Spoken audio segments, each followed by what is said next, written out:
Okay. Good evening. Welcome to this special meeting of the Midcoast Community Council, our annual retreat. Scott, would you call the roll, please? Right. Here. Dan. Here. I'm here. Claire. Yes. Ann. Here. Gus. Here.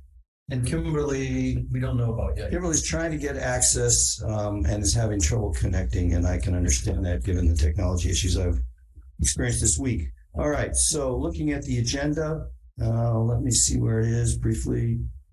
We begin with opening comments by Supervisor Ray Mueller. And Ray, if you would step to the microphone so the audience can hear you. Yes. So just go for it. Yeah, go for it.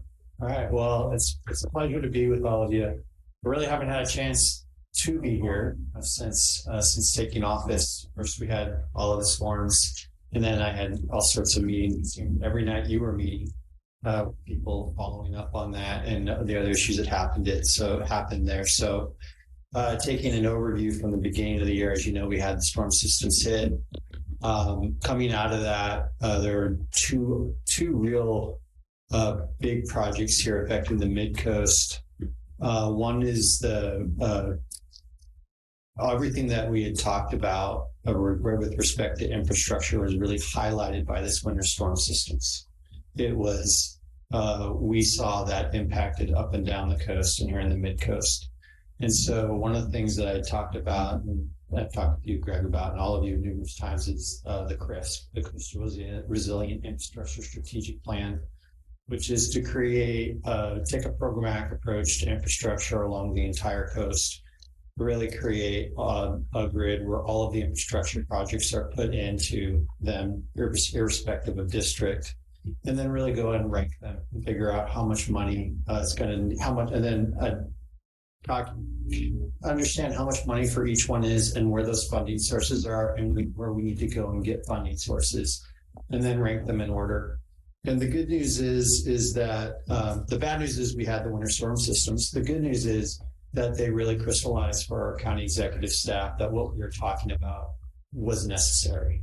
And so first, there was talk about giving me support for that. And another storm system came, and I said, okay, well, we're going to move this into the county executive's office, into County Executive Adam Eli's office. It was moved into there. Then another storm system hit. And then it was like, wait a second, we really need to bring in some people with expertise to handle this. And so right now, the county has a plan to go ahead and put this out to consultant RFP, go ahead and work with the different districts to construct it. I just today spoke with Supervisor Slocum, and I had already been informed by the county executive's office, but they've identified funding for the project in the Emergency Services Council Reserve that they're going to go make the request for. And the county's going to ask the council to do that. I'm pretty sure it's going to happen. Supervisor Slocum shared his support with that. And so we're going to actually get real funding to do a real comprehensive project there, which is really exciting. But in the interim time period, we don't have to wait for it. There were challenges that came from the systems that immediately were identified as health and safety threats. And one being obviously communications.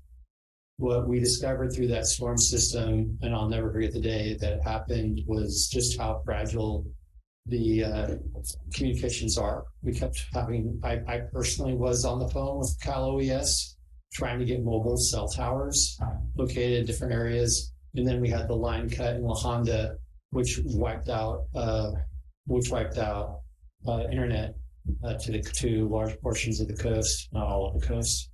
And that brought forth that there was a project that had been pending for that basically we didn't have redundancy. We didn't have a redundant network, which is crazy for an area like this when there were people living here. And so we brought forth, and I'll share what we did after that. I put together a meeting with Congresswoman Eshoo, with our state legislatures, invited all the mobile communications companies, the Caltrans, brought them in a room and said, look, this can't happen. We can't go through another winter like this. This can't happen again. And Congresswoman Eshoo, who sits in DC on the committees that oversees those communication companies, told them the same thing. They started to discuss amongst them with a fair amount of finger pointing whose problem it was. I said, I don't care whose problem it is. has to be fixed. Within a short amount of time, Caltrans came back and basically said that they would make space available through the conduit coming through the tunnel. But that what they needed from the telecommunications companies was their designs so that they could go and figure out where the tie-ins would be after it came through the tunnel. And then in addition to that, asked me and the county to make a commitment that we would streamline the permitting that would need to take place so that they could actually get that infrastructure in place by next year. We agreed to do that. The telecommunication companies have met with Caltrans, and that project is moving and is in the design phase. And so I just actually spoke with Caltrans yesterday that I want to bring everybody together again so that everyone gets a full update of where we are and where any challenges are. The one challenge that looks could be on the horizon that we planned for is what will happen with the Coastal Commission. But I've met with zoning and planning and county executive staff, and we have some ways that we can address that if that becomes a problem at all. So right now, we are still on schedule to have this project completed by the end of the year. If that changes at all, I'll let folks know, but we are way past where we were before, where this project would start and stop over the last 4 years. We also have support. We have support from the California Department of Technology, which advanced one of their projects with Caltrans to make this conversion. Another project that we started working on is healthcare on the coast. And so I've met with Kaiser, met with Stanford, met with San Mateo County Health Plan, and are starting to gather the data on how many of their patients actually live on the coast. One of the things that we discovered was in our first introductory conversations with them was that people say, well, our population isn't enough to really support emergency room or a healthcare center of such, which would be an upgrade. And I said to them, no, that's not the question that we need to ask ourselves. The question we ask ourselves isn't if any one of your plans has enough, but if the collective number of patients is enough. So San Mateo County Health Plan has actually provided us with the information of where their patients are going. Here are how many we have on the coast, where they're going. And we're seeking to get that information from the other health plan providers as well so that we can go ahead and start to address that by improving healthcare on the coast. Other issues that we're dealing with, it just was in Quarry Park last Friday with RCD, looking at the projects that they had there last year, which went ahead and removed a lot of the ground debris, the debris that fires chase up the trees. To see those projects, the county made they had grants, the county made a contribution to that. We're going to look and see how we continue that work with them. That it actually keeps the fair amount of trees in place, but actually, so we don't waste money removing trees, but we really get to when we could be spending that money actually clearing out more debris, which is probably a greater danger fire-wise. And so, and then we have all sorts of roads projects everywhere throughout the district right now on the coast. Along the 92, we're still working with Caltrans to get that fully restored. And one of the things that we're working on right now with them, I was incredibly frustrated this morning when I got news that there was an alert sent out to everyone saying that their road work today wouldn't start until 9 and they started it at 8. And that caused a lot of problems for people.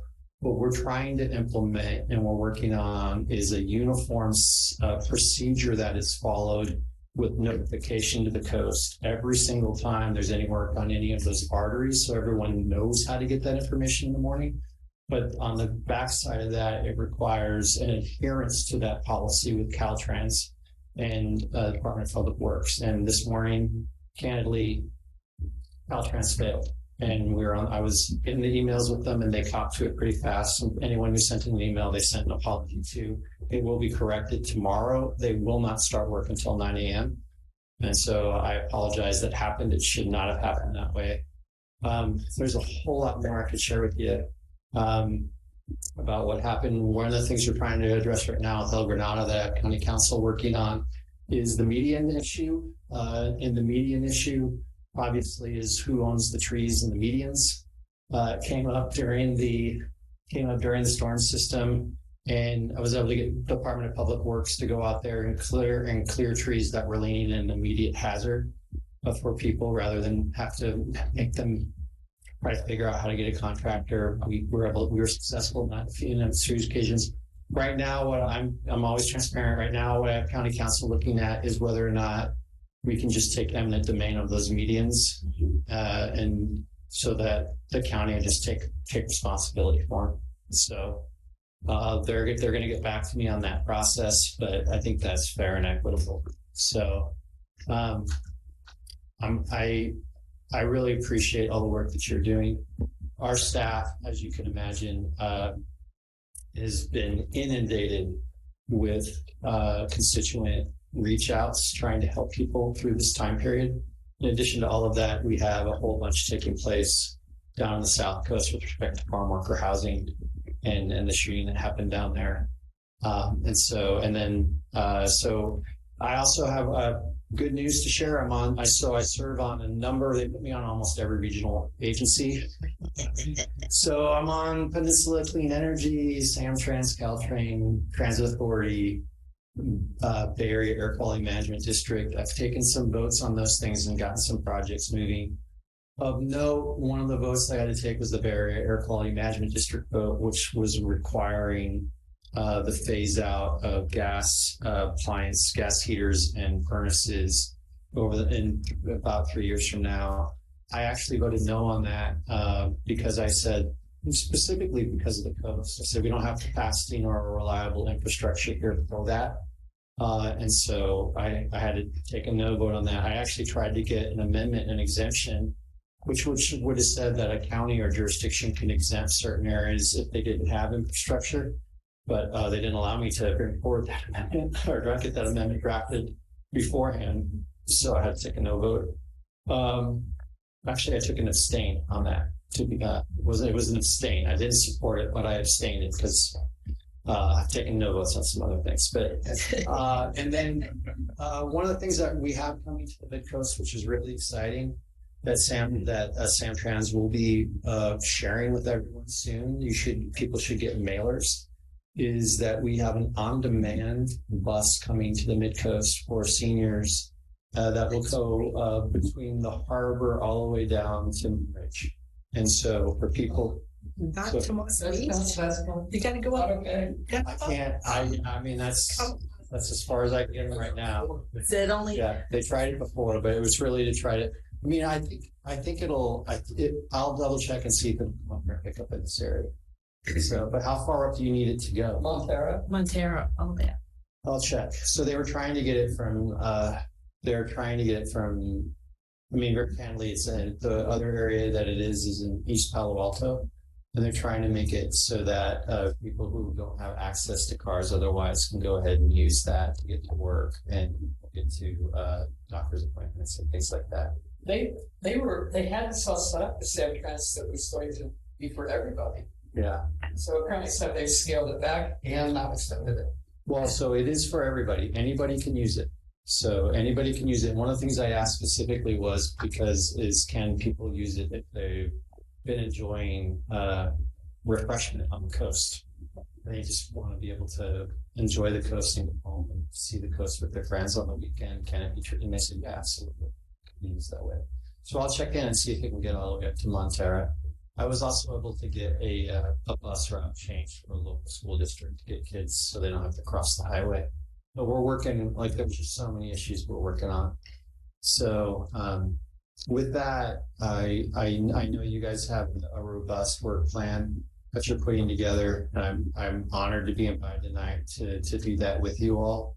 And there's a whole lot more that's happened on the coast and that is happening, like the bridge just finding things like that.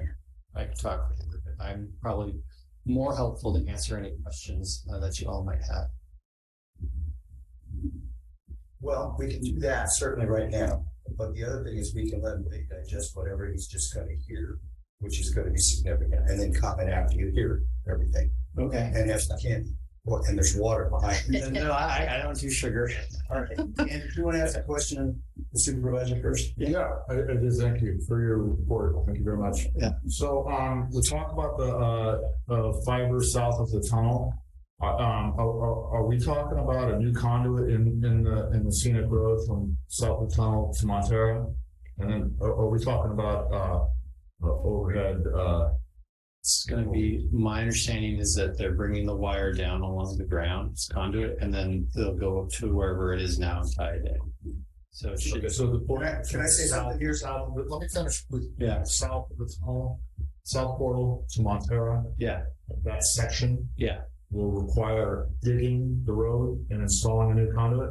I don't know if it will require dig. I haven't seen the design. So that's why I haven't seen the design. That's why I want I just know it's going down that. guys, Leo Gomez has looked into this. It's part of our report, Dan.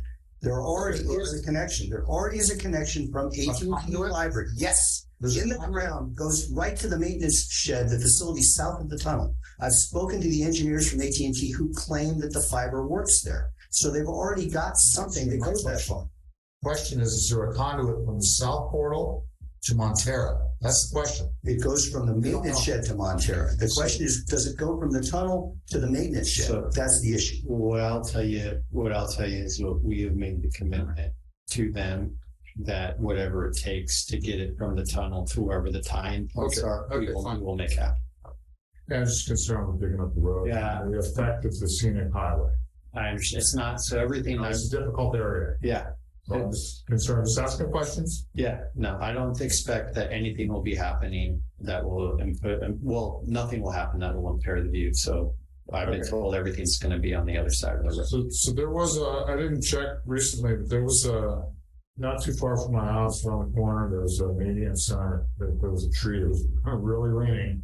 And I'll check, see if it's been removed. I don't know, but I can call Yeah. the office. Please, Les, if there's a tree The that's last question is, as far as the whole effect of the Appleton shooting and then all the pictures of these mobile homes that are at the farm, it seems like the immediate response is to, okay, build housing somewhere else, in a concentrated area. Harvey Rohrbach last week said that, as far as Half Moon Bay is concerned, it's okay to have mobile homes, make it a little nicer, up to grade on the farms, so that the people that work there can live in a natural setting, with open air. So yeah, so I'm happy to explain the task force. Okay. So what's happening, and I can also tell you what we saw. So the county manager went out and we expected that they weren't just mobile homes. They were like, they were bad. And the trailers were in disrepair. They were on cinder blocks. It was not a safe environment. And that was just when there were trailers. Other people were living in far worse. What ended up happening was that we put together a task force. As a result of this, we realized enforcement maybe wasn't what it should have been. And so put together a task force to say, we're going to go look at every farm and ranch in the county. And we've started that work. And we had the support of the Farm Bureau and farmers and ranchers. And the way we've done this, and obviously farm workers and ranch hands, the way we're doing this is we're trying to be really careful about not making it so people are evicted. And so what we've said on this initial go out is that what we're really looking for are really egregious health and safety violations that are putting people in harm's way. If it's something that can be addressed with a fix, we're not removing people at this time. And we're going to work with the property owners to fix that. And then in that process, we're creating an inventory of all of the issues that we're finding. And yes, we will potentially be looking at changing whether or not there are trailer type homes or modular homes that are allowed. But when we do that, what will happen is there'll need to be a change in the code for the amount of period that passes before inspection. Certain types of housing will be needed to be inspected on a basis faster than others. So we have to work that within the code because there are examples where, frankly, those trailers break down a lot faster than the housing units that people have built. And there have been inspections stories where people have talked about mushrooms coming out of the wall of those trailers, and they just break down. And so we are looking to go ahead and change the code once we get that inventory done to make it easier for people to implement. At the same time, what we've done is we've started actually pretty aggressively moving forward building farm worker housing. And so right now in Half Moon Bay, there's a 2.5 acre site that we're looking to build 45 to 60 modular homes on. We have a Cerner grant we applied for the state of California, which is an incredible program that allows farm workers to actually buy the homes with the state assistance. I personally have been on the phone with Housing and Community Development in the state to talk about that program and get that moving. The county put $1 million for program management and getting that project moving. And I think I'm very confident that that project is going to move forward. The Half Moon Bay has already started working with residents, and I've attended those meetings to talk to residents on Stone Pine about that project. But that's just the first one. We also are looking at a much larger project south of Half Moon Bay, and there's a project in Pescadero that Fuentes brought forward that we're looking at, and then there's a senior farm worker housing project on Kelly Street in Half Moon Bay that the county gave money for. So we're making a major investment in farm worker housing on the coast, and one of the reasons why we're doing that is, and we also want to try to build a co-op distribution center. Because what we're trying to do is we're trying to give every farm worker a safe and healthy place to live. And in doing so, there's the added benefit that it also lifts up agriculture and maintains that for the coast. Because what's happening at the same time, we have this terrible problem with our farm worker housing. Our farmers and ranchers are in a very tough position financially to improve those units. And so by the county going to do that, it allows those farms and ranches to stay competitive and persist. And so we're doing all of that together, and then we need to build a co-op distribution center so that everything can get onto one pallet and ship to retail. Because what's happening right now is there used to be a co-op distribution center in Half Moon Bay that went away, and everyone's having to ship independently, and no one wants to buy produce independently. They wanted to make an order of one pallet, have it come to their destination. So there's a whole lot of work that we're doing to improve farm workers' lives and stabilize agriculture in the counties. I'm very blessed that all of the stakeholders, farmers, ranchers, farm worker activists, county, everyone's invested to make this work. We have Dan. We have two other people waiting, and you've had all this time so far. So I'd like to let Kimberly Williams. Kimberly, you had your hand up for a long time there. Do you still have a question, or was it answered? Well, I do still have a comment and a question. Go ahead. You can hear me. I'm having some connectivity problems. I saw. So Supervisor Mueller, thank you so much for coming today and talking to us about these things. One of the things you mentioned, highlighting the effects of the storms, and while the storms highlighted important needs that we have, I'm also noticing that there's a lot of fear driving very quick actions that could have unintended consequences. And so you mentioned the tunnel project, and kind of along the lines of Dan's question, you mentioned streamlining permitting processes for these companies and for Caltrans.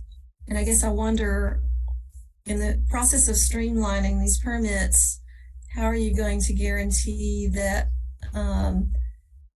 environmental needs are addressed, that there won't be any unintended consequences? Because the tunnel project itself was meant to avoid environmental consequences of a certain magnitude, and so that would be a concern for me.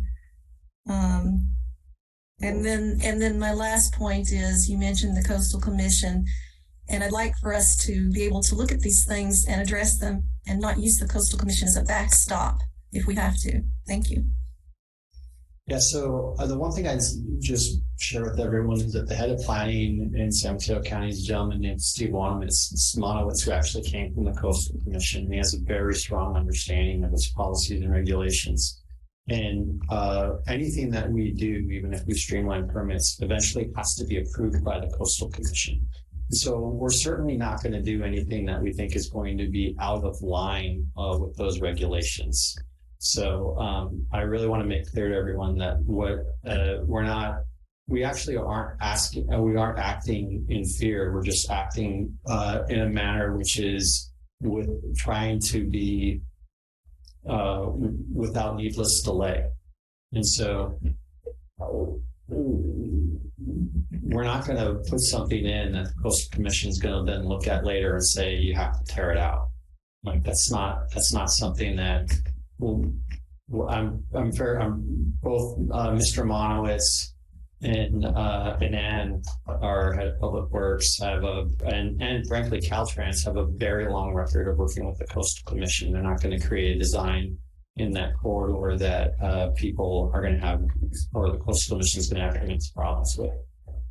So, Claire, you had questions? You've been waiting a while. Actually, what I'm hoping to do is we can have more of a dialogue, but since we are talking about farm workers, I thought I'd ask you something about that.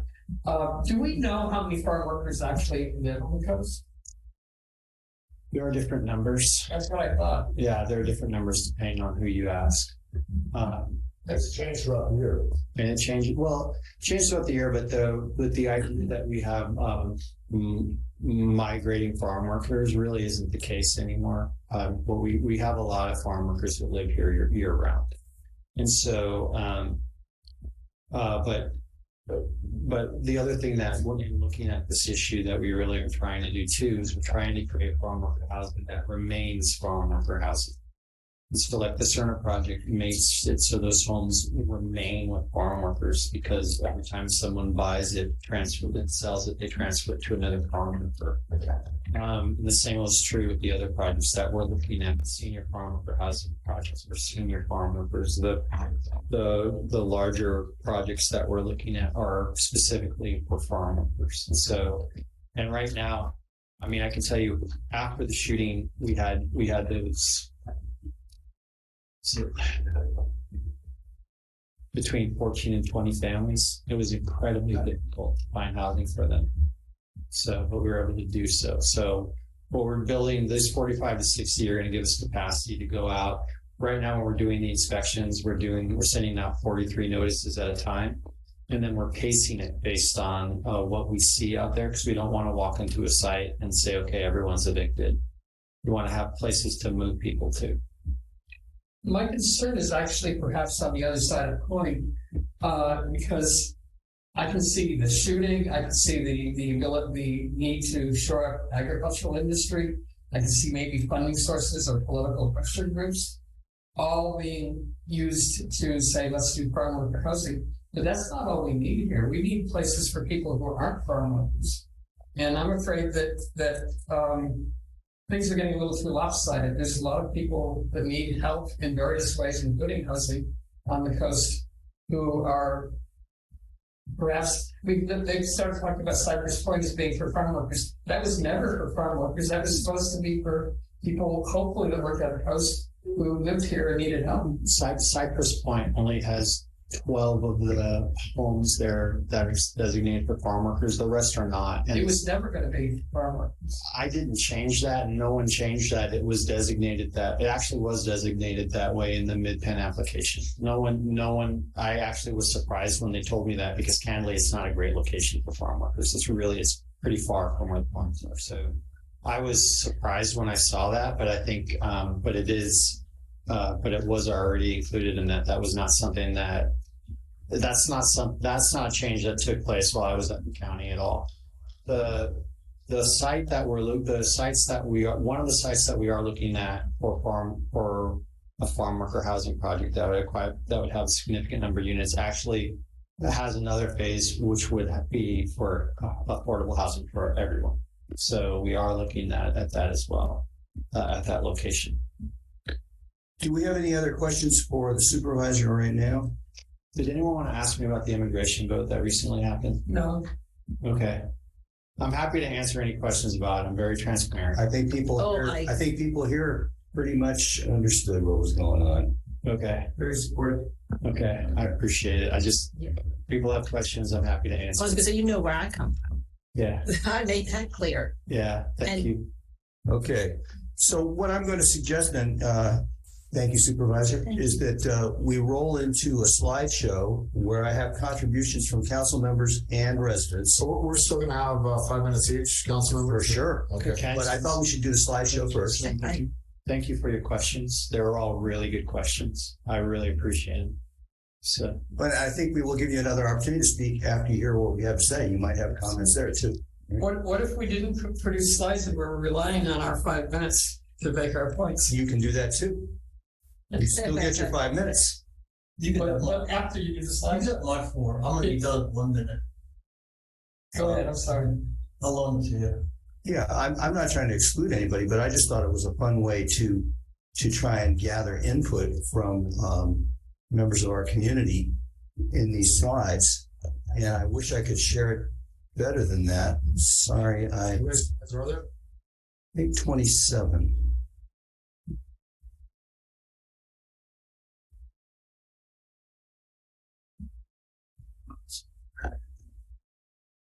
Okay, is that better?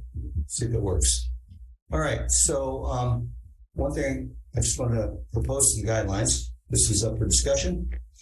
These problems aren't new. I mean, we're not going to say, Ray, you know, No, but this is all new. I understand. And this is something that you have inherited, and we appreciate what you're going through. I appreciate it. What we're about to present in these slides, as Claire just hinted, these aren't all the issues. Not everybody filled out a slide. Not every citizen that, could is attending. There's going to be plenty of other stuff. There are some slides here that contain statements or assertions that might require verification and study. But I want to say in a discussion today, I don't think any ideas are bad ideas. I think we should have that kind of say what you think, propose what you think is a concern, propose what you think is a solution, and we'll study it. I also want to say this is more of a brainstorming session. Don't expect conclusions. Don't expect answers and commitments tonight. All right. And then I also want to say that I proposed an agenda that following this discussion of priorities includes discussions of how we communicate, work together, and what we do for follow-up. If people think this discussion should be extended, I'm happy to postpone those other 2 agenda items to other sessions in the interest of taking advantage of the time that Ray's here with us and having a discussion that satisfies everybody. But I don't think it reflects the time. Dan has already pointed out he has a burden of setting up and taking down the meeting room. I'm not worried about that, Greg. Well, we were last week, so I just don't want to extend it and go late. No, it's just, the meeting Okay. should end at a certain time, that's all. So we're proposing, I believe, 9:30 on the agenda, but maybe even sooner. So, Ray, this is the list that I came up with of 10 things that could be considered infrastructure. It may not be complete. I sent you a spreadsheet a few months ago that I just threw together after looking at Half Moon Bay and some other sources of information. And I found just in the first 5 things a $427 million funding deficit, which is detailed in the spreadsheet. And we'll go through some of that tonight, but not all. That's actually smaller than the deficit that Pacifica faces, for instance. So there's a lot of places in the country that have a lot of infrastructure deficits. We've already done a report on telecommunications. I expect that we're going to have a report on stormwater out by the end of June. And I'm working with other people on wildfire, schools. Len Erickson's been leading something on transportation. And I'm sure we'll consider producing reports, with analyses of what the situation is and what we need. But I think in general, in each of these areas, the first thing we need is an assessment of the critical infrastructure requirements. And frankly, you went into that meeting with the telecommunications vendors without having the staff backup that we now are able to provide. We've done a 42-page report. We've measured the coverage and the performance of those telecommunication vendors. Maybe it would help. I don't know if it will. We also need those infrastructure requirements priced, and then we need funding, and we'll get into that, I'm sure. So just quickly, this is the thing that I thought you titled brilliantly, Lifeline Communications. that failed. I'm not going to spend much time on this. We've had several presentations here on the report. I do want to mention that in our opinion, and you may have good news on this, Ray, we don't think the oligopoly or the regulators are likely to cure the problem. It wasn't just a redundant connection for the cable coax from Comcast. Their network architecture is flawed. It involves serial dependencies that break.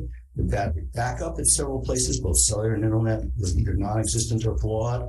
The backup generators were missing or not fueled. And, there were a whole host of things that were wrong that we found. So one option we came up with is forming a community fiber network, which could produce much more reliable service and speed. It's been done in hundreds of communities nationwide.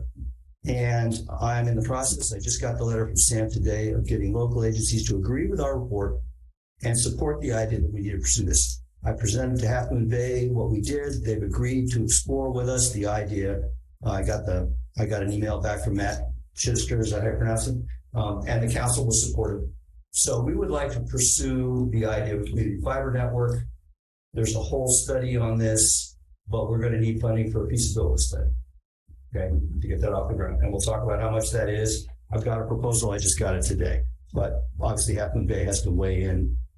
We need Tim Fox to tell us what the legal landscape is like, what kind of legal entity we might have to form. Is it a joint powers authority? I don't know.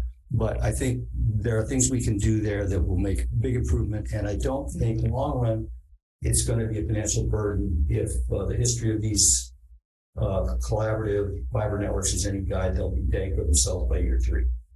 Okay, so it's not going to be a drain on county or community resources, but it will cost the existing providers business.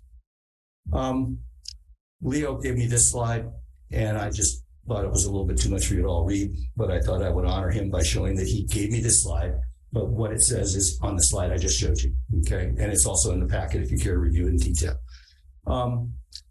When I talk about deficits, I want to explain part of the deficits that we're seeing is it's endemic throughout the country. But certainly in San Mateo County, most of the public work agencies, and they include the Harbor District in this, lack the reserves to replenish their aging assets.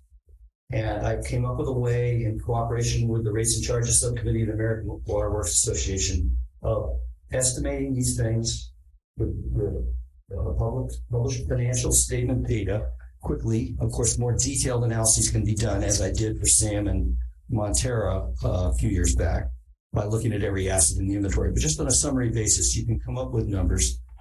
And the reason this is important is that if you don't have the reserve to replenish your assets, you're going to end up borrowing. And if you borrow, a few years ago, that wasn't too bad. It maybe added 20 or 30% to the cost of an asset. But with rates at 4.6% and going up, we're talking about adding 75 to 150% to the cost of every asset financed. And just to give you a feel for this, the first agency I presented this to, the Harbor District, I showed them these numbers. I walked through a long presentation of how I calculated it. And Jim Pruitt and his finance officer said at the end, those numbers are a little out of date. We think we need 10 million more than you say. So my numbers are basically conservative. In the articles I wrote detail the errors of estimation. 5 of the 6 things that can be wrong all say things would be worse than what my summary numbers say. Similarly, CCWD just ended up borrowing about $6 million. I don't know if you saw that. What did they borrow for? It wasn't for extra capacity. It wasn't for new regulations requiring more cleaning of pollutants or anything like that. It's because they didn't plan ahead. It's regular wearing out pipes and stuff like that. And so they've just added 75% plus to the cost of that by not planning ahead. That same problem exists in all these agencies. Another topic that came up, water insecurity. This is from the Half Moon Bay Urban Water Management Plan. Just about every water agency in the county gets their water from VOSQA, from Hetch Hetchy. They buy it as part of a collective from SFPUC. VOSQA provides a template. They send it out to every agency, and they use it in preparing their estimates. Different agencies have different amounts of supplemental supply. There's a little creek in Pacifica. There's Denniston Creek in Half Moon Bay. Here are the numbers from CCWD, which affects part of our constituents. Many people take your water from CCWD.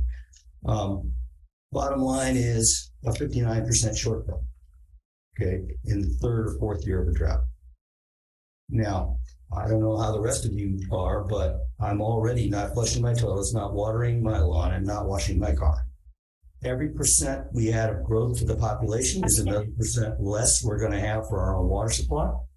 And what's also important, and this number comes from the Pacific Institute, which has studied the cost of alternative water supplies.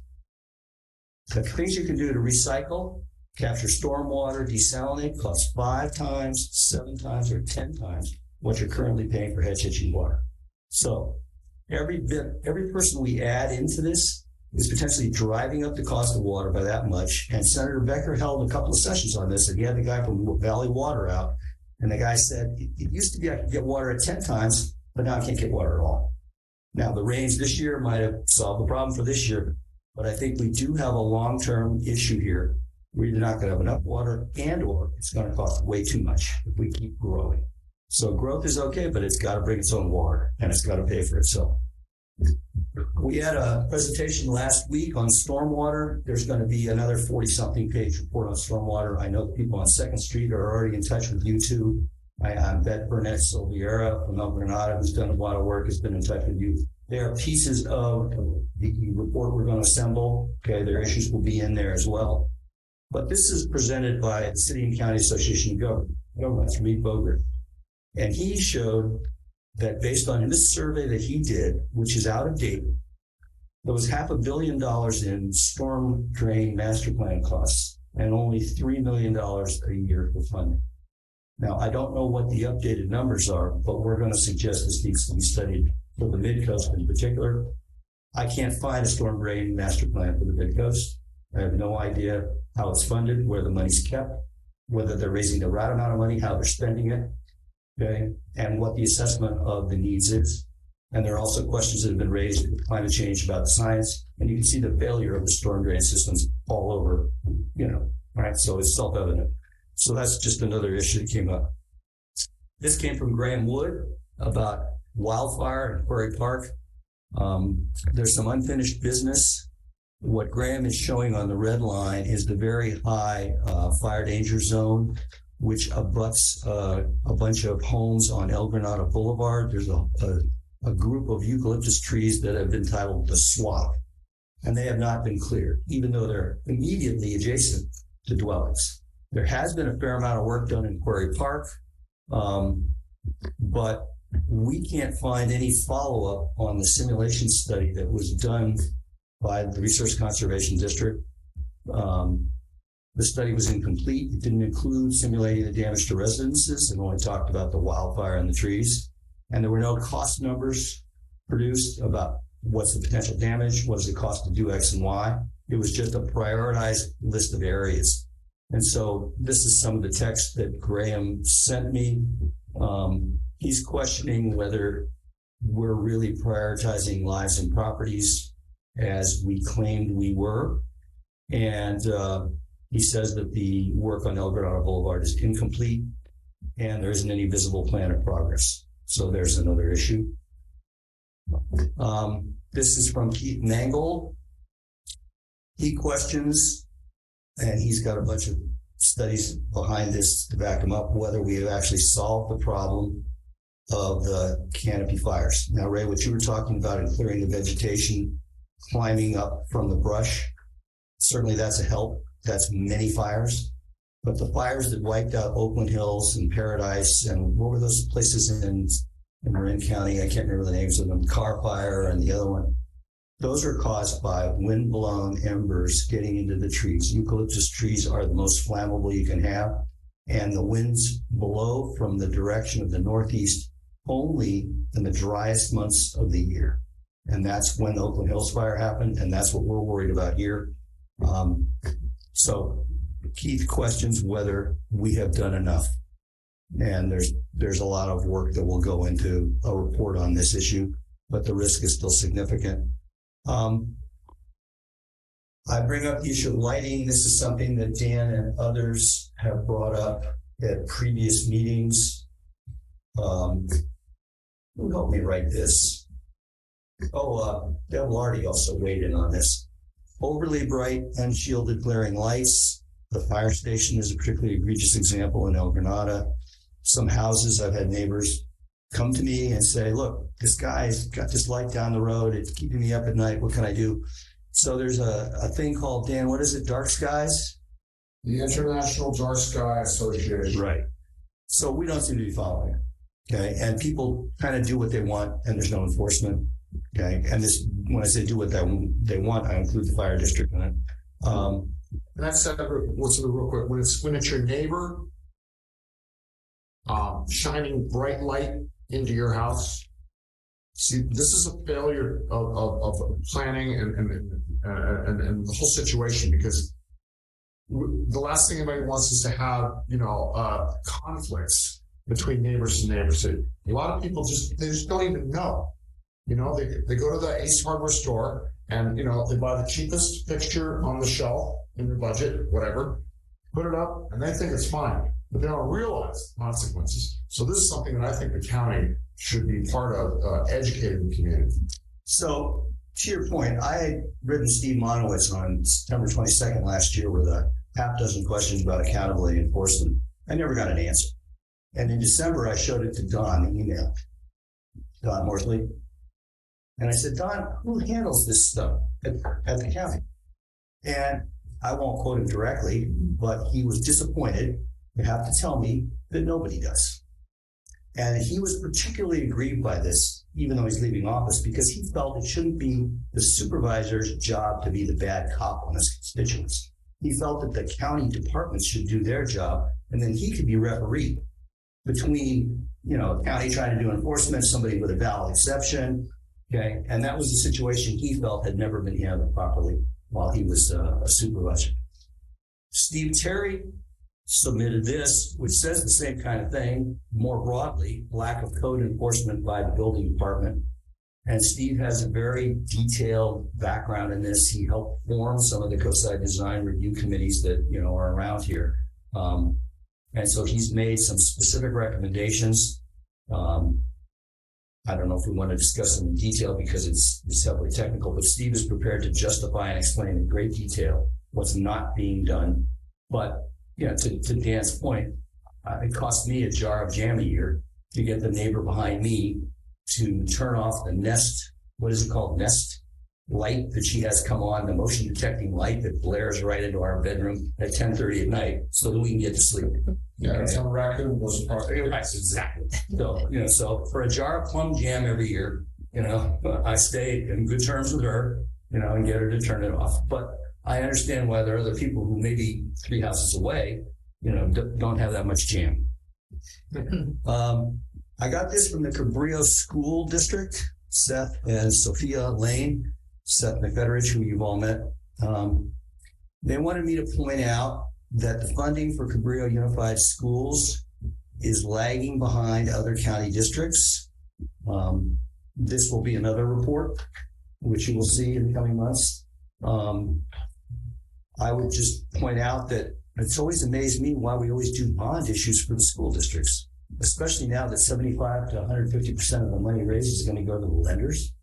Why are we always behind the curve and spending money, but giving money to the lenders because we can't keep ahead on replenishing the assets in the school system? But that's part of a bigger discussion. But I just wanted to flag the school district is not in great shape. I mean, they're doing the best they can. I think McFederich is a great asset to the district, but he needs money. Evacuation is a disaster. I just wanted to point out, I brought this to the Board of Supervisors on October 13th, 2020. Okay. And as far as I can tell, nothing's been done. Just for comparison, Paradise had 5 roads out of town.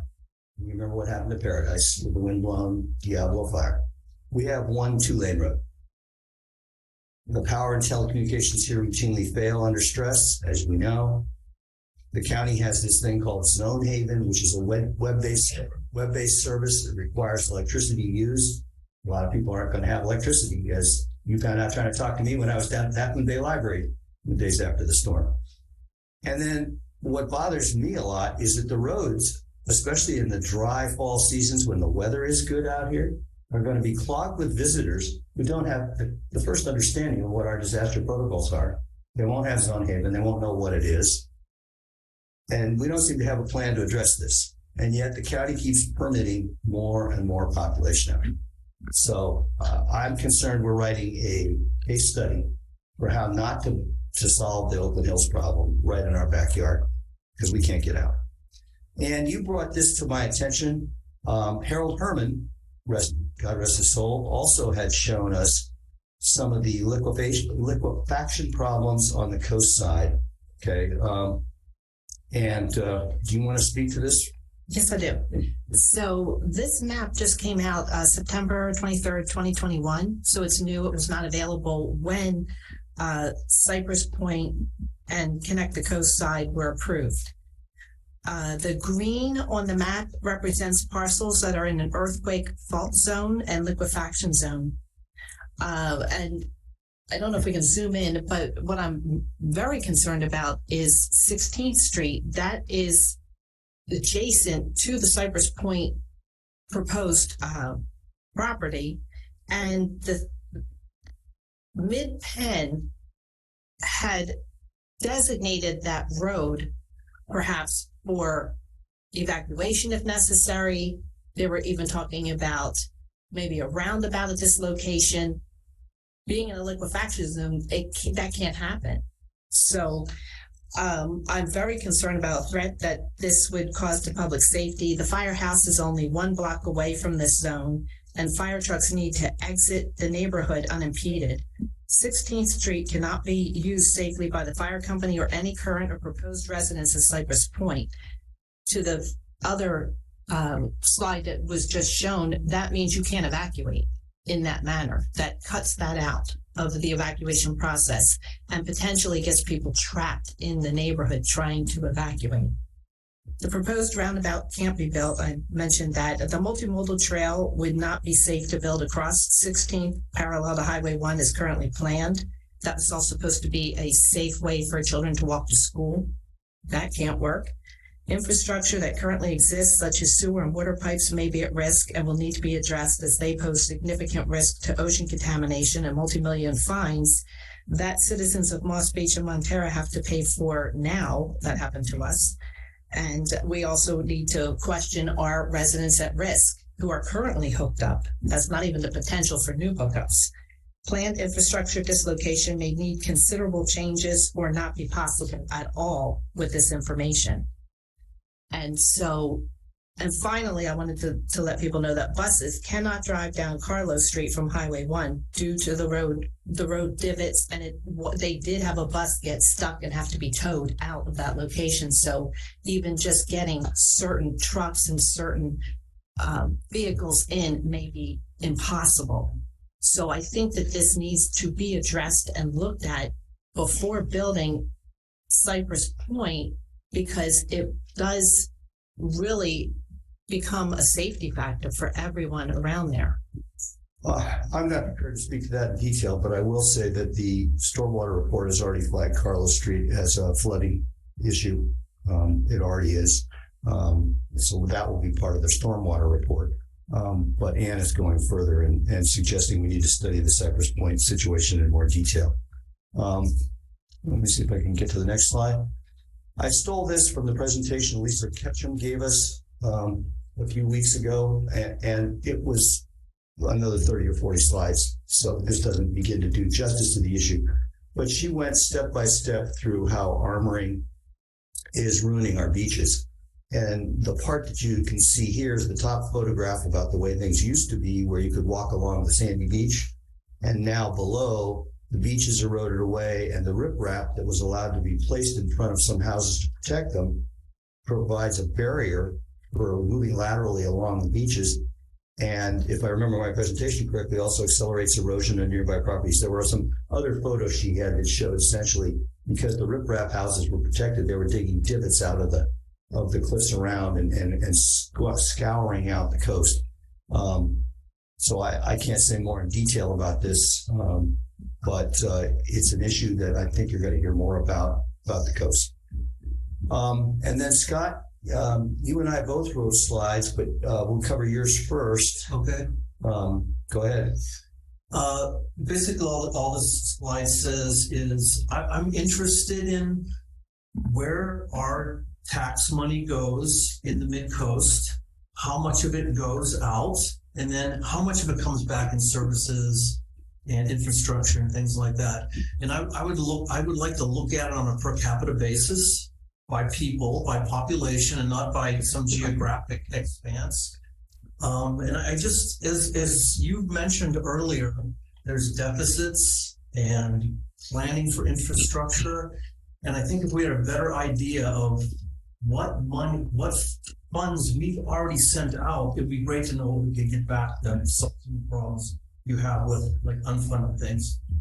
So about 5 years ago, before I was even on the council, I wrote the county controller, and I asked for a breakout of this information. And I was given a reply that it didn't exist. And then another one of my conversations with Don Horsley, I asked him, and he said it does. And any well-managed institution in 2023, you've got to have some idea of what your flow of, funds by jurisdiction is, the property taxes and other stuff coming in and the expenditures going out. So the slide I wrote on this called Follow the Money, Sid Young pointed out to us that cities get 16 or 17% of property tax revenue because they're cities and towns. With us being unincorporated, that money goes directly to the county, essentially doubling what you get from the residents of an unincorporated area compared to a city. Now, we don't have any staff here, and it struck me there is no budget for money being spent on the Midcoast. I'm not aware of any plan that says, here's what we're getting from the Midcoast this year, once Scott's questions get answered, and here's what we're going to spend it on. And there's no approval process whereby we can influence those expenses. So I see this as a problem. I think we have enough needs here that we need to get a handle on where that money is. This includes another thing Sid Young pointed out. There was if I remember correctly, Midcoast Park Recreation Fund that I never knew existed. We hadn't had a report on the balances in that fund for 5 years until she brought it up. And we finally got a statement out of, I think it was Monowitz that keeps the money for parks. Okay. Well, the same thing with stormwater, the same thing with who knows what else. Where's the money? Where's it being kept? Where's it being spent? Then Len Erickson gave me a slide on transportation, and I had another slide on transportation, and so we blended these together. Len, are you in the audience? Did you want to speak to this? I'm having trouble seeing whether you're there. I can. Okay. I'm here. Len is heading up the work group on transportation for us. So a lead-in comment on transportation issues.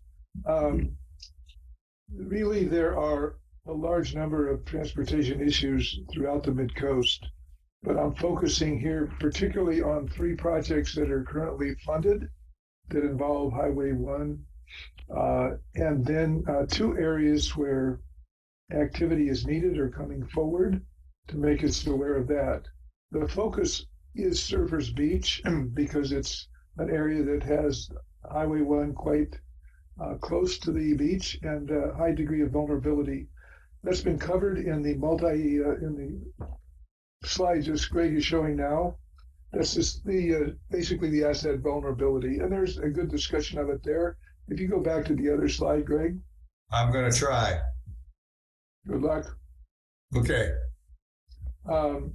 So basically what it says as far as Highway 1 at Surfers Beach is if you look at alternate routes that could be followed, roadways that could be used, there's nothing that provides anything that's appropriate for long-term use. And if you look for alternate places to put the highway, there's nothing currently there. Now, this is an area that both Caltrans and the Coastal Commission are aware of, but I'm not going further into that. So the focus here is in the wake of both the recent storms and other activity going on, what are important issues in this area. And in particular, our local agency for the sanitation, etc., is the Granada Community Services District. They have been working for some time to bring out a plan for a Granada Community Park that will really occupy much of the open land east of the highway. And so that has not really been brought forward to really be examined as a coastal development permit and different things that come out of there. It does have impact on the Caltrans right-of-way relative to projected use or how it's used now. And then we have completed recently what we refer to as a multimodal trail for phase one to bring the pedestrian bicycle trail on the east side of the highway from the Half Moon Bay boundary to Coronado, which is right in the middle of Surfers Beach.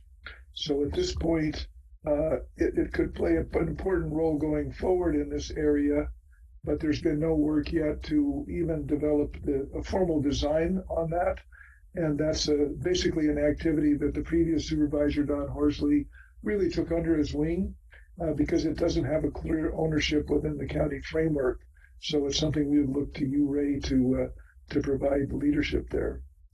So I'll be presenting on this at the next MCC letter meeting in more detail. But what I've looked at here really highlights the fact that the three studies listed there are really major efforts that have culminated many years of work being done or not done and have formal projects underway.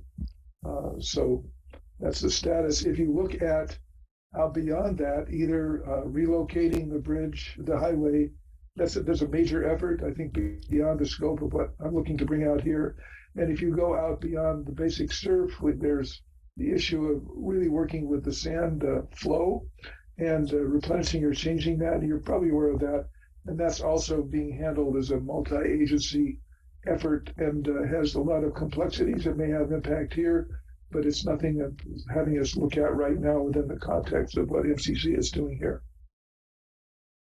All right, thanks, Len.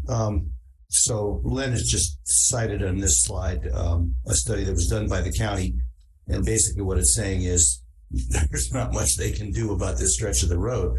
So I had a simplistic slide here, move Highway 1 inland, except I'm being educated that there is no place to put it.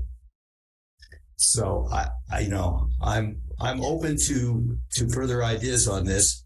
I would point out also that one of the things that Lisa was pointing out was the riprap up in Montera State Beach, which probably ought to be removed. It's a hazard. That Costanera restaurant that got closed down. But if we remove the riprap, we're going to also lose Highway 1 up there too. Okay.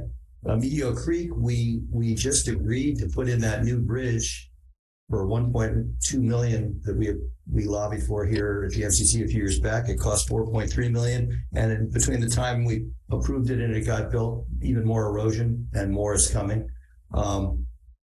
And then Caltrans is planning on spending $42 million patching 6 miles or 7 miles of Highway 1 and what's called a multi-asset roadway rehabilitation. This overlaps stormwater because we do need bigger culverts. There was a lake at Highway 1 at the airport that was blocking traffic and safe passage and first responders. But there's a lot going on, and it's going to need, as Len said, some multidisciplinary governing effort. DPW, Caltrans, GCSD, state parks. But this needs to be attended to, I think, right away, because it's going to take a decade to fix. And by the time that decade is up, we might not have the road there. Just a reminder, this is not consensus of the MCC. That's true. These are talking points. But you're Go ahead. putting a lot of stuff forward. All right.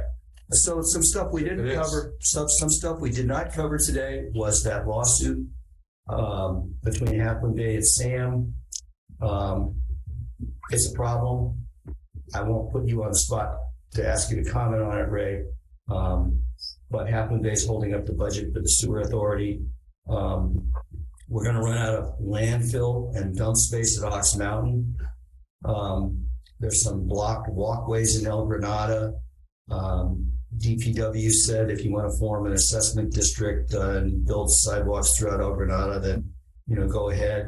And that was after previously having written an enforcement letter that they didn't enforce on the property owners who were blocking the road and causing old people to slip and sprain their ankles. Circle order of the day.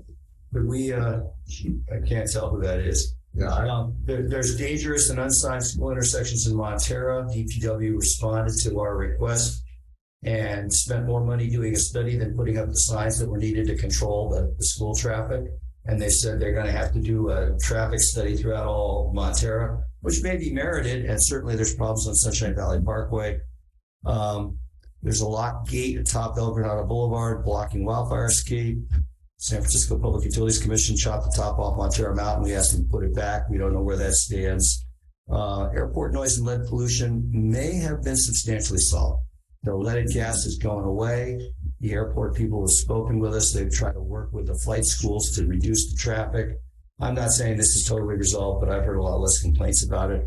And then there's a question about whether there is an increase in crime in the area. I guess it depends on who you talk to. So the things that I would summarize out of this before we go to the council and the public for their comment is that we would like funding for the feasibility study for community fiber network and Half Moon Bay, and we will work together on that. We would like funding for a stormwater plan for the Midcoast at least, and probably including Half Moon Bay and Moon Ridge. Some of the problems with flooding at the sand plant are due to Half Moon Bay having too much I&I, infiltration and inflow in their sewer system and flooding the sand plant. Moon Ridge, of course, suffered mightily.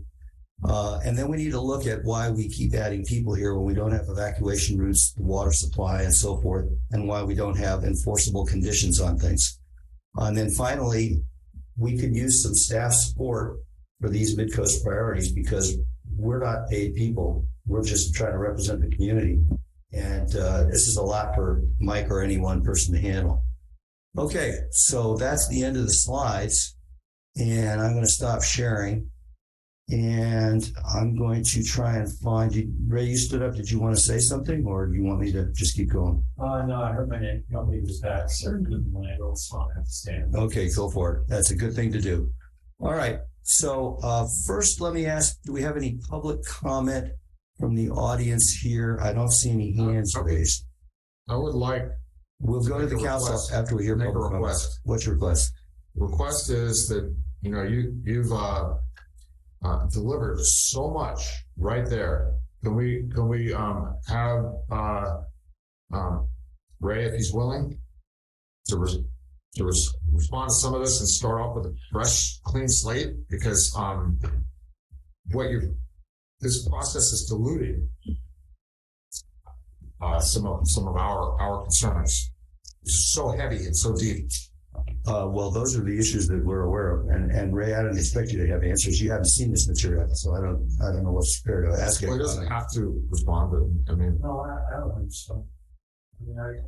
no. Or you want to wait until we have the public and the council comment and respond to the whole thing? Whatever you guys prefer. Well, Dan, I prefer to wait and hear. For instance, Sid Young has raised her hand. No, there's another one over here. This one has nice support. It just sucks. Sid, you want to go ahead? What you mean? It's me too. Sometimes. Yeah. That's what we got. Sid Young? Thank you.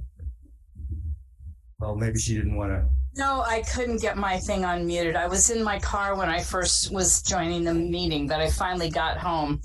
I had to go around the other way from, What's your comment, Sid? 92 was messed up.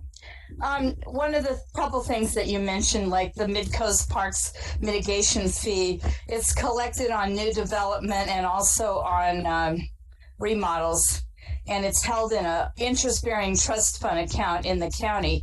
But I noticed that they did a transfer request to build the pump track without ever coming to the MCC and asking, should we use that money, or, hey, maybe county could fund it because it's in a park.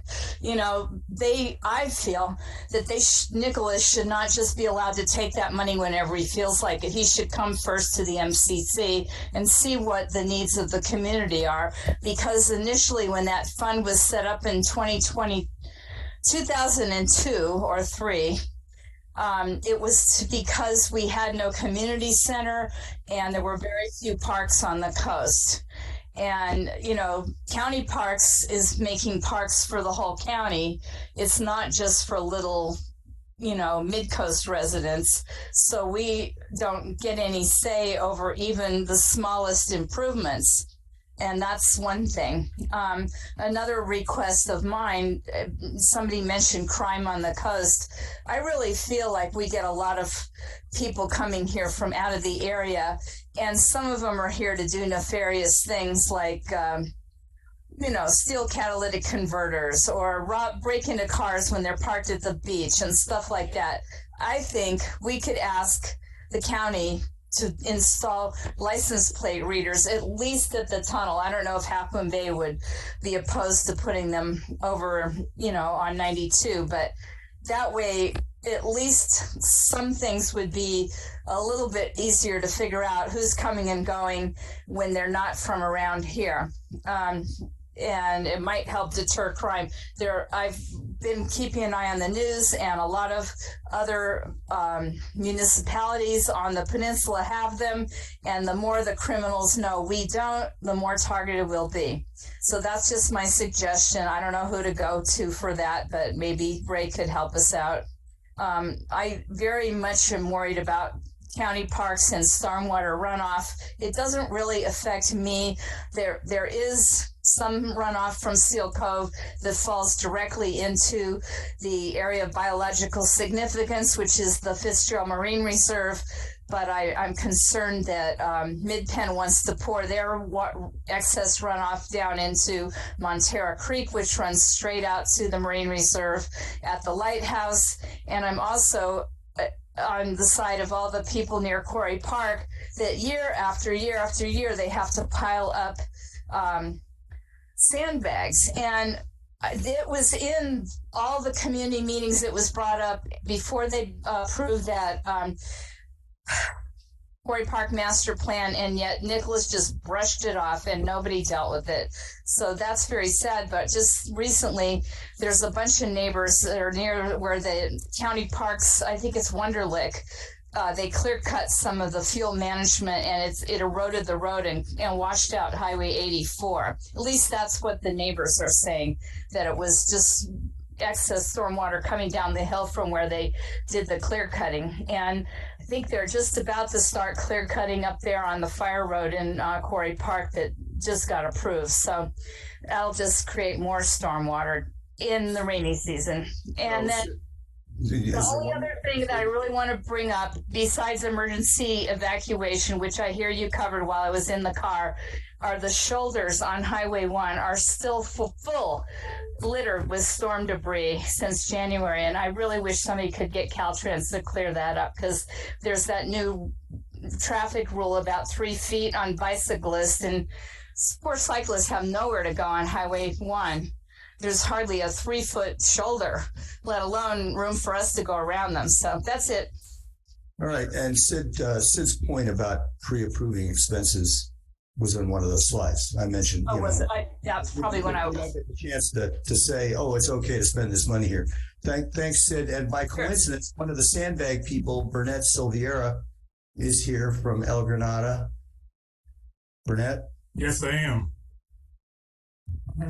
Go ahead. You had your hand raised. Okay, yes. I just wanted to, since Sid brought it up, I know you guys are talking about the war, and we're talking about battles here with what's going on here in El Granada, but there are some significant problems with Quarry Park and how it adversely affects the surrounding neighborhood that, as Sid said, were brought up during the individual community meetings, as well as when they were taking public comment on the master plans, and they chose not to disregard it, although the problem still exists. Some of that's been sent to Ray's office. Hopefully we'll have a chance to follow up with him on that later. It's just so much being done that's a bigger issue right now, we understand, but at some point we got to fight some smaller battles if we're going to win the war. Thank you. Thanks, Burnett. Okay, I don't see any other hands. I wanted to go around the council, and I don't know who to start with. I know Dennis had a bunch of questions. Kimberly, you're remote. Did you want to go first? Do you want to go last, or what do you want to do? Well, I can start if you can. If I think of something else, you can come back to me. But I do have a couple of things I could mention. All right. So the ground rules that I wanted to establish are 5 minutes a person, and if we need to go around 3 times before everybody gets their say, I'll do it. But I'd like to hold it down to 5 minutes a person for now. So go ahead. Okay. So I think the thing that I think is really important is the sea level rise and shoreline issues. And you put those under the infrastructure list, but I'm not sure that they belong there. I think it's a little bigger than that. Can you hear me? Yes, we can hear you. Okay. I was getting some interference on this end. So one of the things that occurs to me is that one role of the MCC, I'm looking at shoreline issues as a whole picture along the entire coast side. And the MCC needs to have a voice and a seat at the table in some of these areas and initiatives where people are talking about, the county is working with other stakeholders to look at these issues to try and find solutions. And we often don't get word of that until after these conversations have already happened. So I would like to advocate for the MCC to have a voice in the beginning on consideration of those issues and solutions. Is that it? Did you get that? I got that. Okay. I think there's a lot more there, but I'm still unpacking it all. So let's move on and maybe we can come back to me if we have time. All right, great. I'll turn to you, Gus. Did you have you wanted to comment on priorities? Disagree or endorse, like Dan is saying? No, I mean, I thought there was a lot of good stuff there. I think it's more than we can possibly do. So at some point we do have to have a cage match about like what the prioritization of all those things is. I think other than that, I really just want to say, you've obviously heard a lot of ways we're asking for your support. Are there any simple, identifiable, tactical things that we can do to support you? Is my question. So yeah, you don't have to answer that now, but that is a question that I have for whenever you want to answer that. Yeah. That's all I have. Yeah, go ahead. And we already shared with Heather Wilson, was that her name? Yes. That we could help prioritize and be a conduit on issues. I mean, it's something that's later in this agenda where we can discuss how we work together and communicate, so that you know that requests are vetted and supported before you get buried with them. Ann, you next. So I had similar thing that my first hope was that we could help you and Mike coordinate, with the community better so that you're not being bombarded by so many people and whatever. And in any way that we can provide help, I think that's important. And I just also wanted to see representation of the Midcoast separate from Half Moon Bay, because we are not part of the city and our only funding is dependent upon the county. So I would like, to kind of be able to look at that a little bit. But I'm also concerned, and this is not you specifically, but I'm concerned about mob voices ruling the Board of Supervisors. Many of the Board of Supervisors set up groups of activists that read almost identical statements in a way to drown out legitimate concerns voiced by the public, and they tell everybody this is what the community demands. And I think that I was very happy when you came here and listened to the community and you did voice the concerns of many people. And I feel that that's what I have, and this is out of your control, but it's a concern that I have that we're seeing. I think it's something we're seeing that it gets me very concerned about where our country is going, where certain voices just get stamped out and it's like our way or the highway. And so that kind of, that's a little further out there, but I just hope that, one thing that we do here at the council is we allow everybody to speak, we engage with the community, and it really is a give and take. And I just I'm hoping that someday the Board of Supervisors will kind of do that too, that they remember that there's more than just activists in the community. There are people with legitimate concerns that really do need to be listened to. And I'm happy that we have somebody who can do that. And let's see. Oh, there was something that I did want to say something different, was just I would really like to see youth sports fully funded so that no child should be kept from playing sports because they can't afford equipment. Theater and arts, I would like to see children be funded as well. And I think that would really help improve whatever we can do to help improve after school activities for our children, I think is extremely important, especially with childcare issues. I think that if we can keep people active, engaged, and especially with the mental health of our children is extremely important to keep them engaged.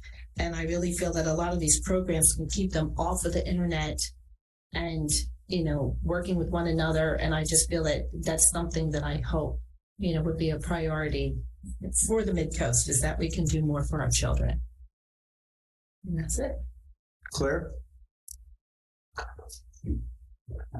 Some of the things that I wanted to bring up are things that I think are more our usual retreat type topics, which is what is the MCC doing? How are we working? What do we expect of the MCC? Not necessarily what do we expect for the company? Because although everything that was in that slideshow, at least almost everything, is a real issue that does need to be addressed and is really important, we can't do all that. We are 7 people with a very small budget and no staff. We don't have expertise. I mean, there are errors in every single slide. We don't know exactly what those errors are because we don't have the expertise. But we do have a role. And I would like to see us continue to concentrate on building our credibility and our visibility in the community. I would like to see us doing exactly what you're suggesting in these slides, which is building priorities for other people to build programs on, and us overseeing us monitoring them and making sure that they're what we need. But I also think there's a room for, like what Ann is saying, what affects people's lives here every day, not just on the macro scale, but on the micro scale as well. That's one of the things I think we can actually do well. Yeah. One of the things I'd like to see us continue to try to do is be more visible in the community so that people know we're here and what we can do for them. I'm glad that it sounds like we're going to be part of the Emergency Services Day in Half Moon Bay in June. Really glad that people are going to jump in and do that. Thank you. Because I think that's the kind of thing we need to be doing so that people don't just think, oh my God, they're going to talk forever about some big issue, that they can see what we're actually doing. And then that builds on itself. I'd like to see us continue to encourage the community to take what we've started and run with it. We spent a lot of time all last year talking about fire. We had a big presentation about fire-safe communities. We've had a lot of people in El Granada say, if only there was some way that we could get together and make a difference with our insurance premiums, et cetera, et cetera. Well, there is a way. There's the fire-safe communities thing, which nobody has picked up. I'd love to see people take the ideas that we put here and work with them and make them happen. And maybe we can continue to encourage people to do that kind of thing. We've got a really small thing, the highway cleanup project. Do we want to do that or not? Do we want to get people in the community to do that? How can we get people involved in things that they actually can do? I think we need to stay in realistic lanes of what we actually can achieve. If there's big projects, I think we need to be very selective about what they are and not do all of them. One of the things that I tried to do last year more was to find ways that we and Half Moon Bay can work together on things that do affect us both. We ran into problems which I was blaming on Half Moon Bay, but then I think I have to blame them on the county because we can collaborate with Half Moon Bay as part of the county. That's the ground that we stand on. So if it's things like this safe parking program or other things like that, we need to have the county work with us so that we can adequately work with our partners in Half Moon Bay as part of the county, not as just some people that have some idea. We need to be legitimate and we need to be part of the negotiations that are going on with the county. We need to know what's happening. One of the other things is leadership with the MCC. Last year, we lost 3 long-term members. Greg is chair this year.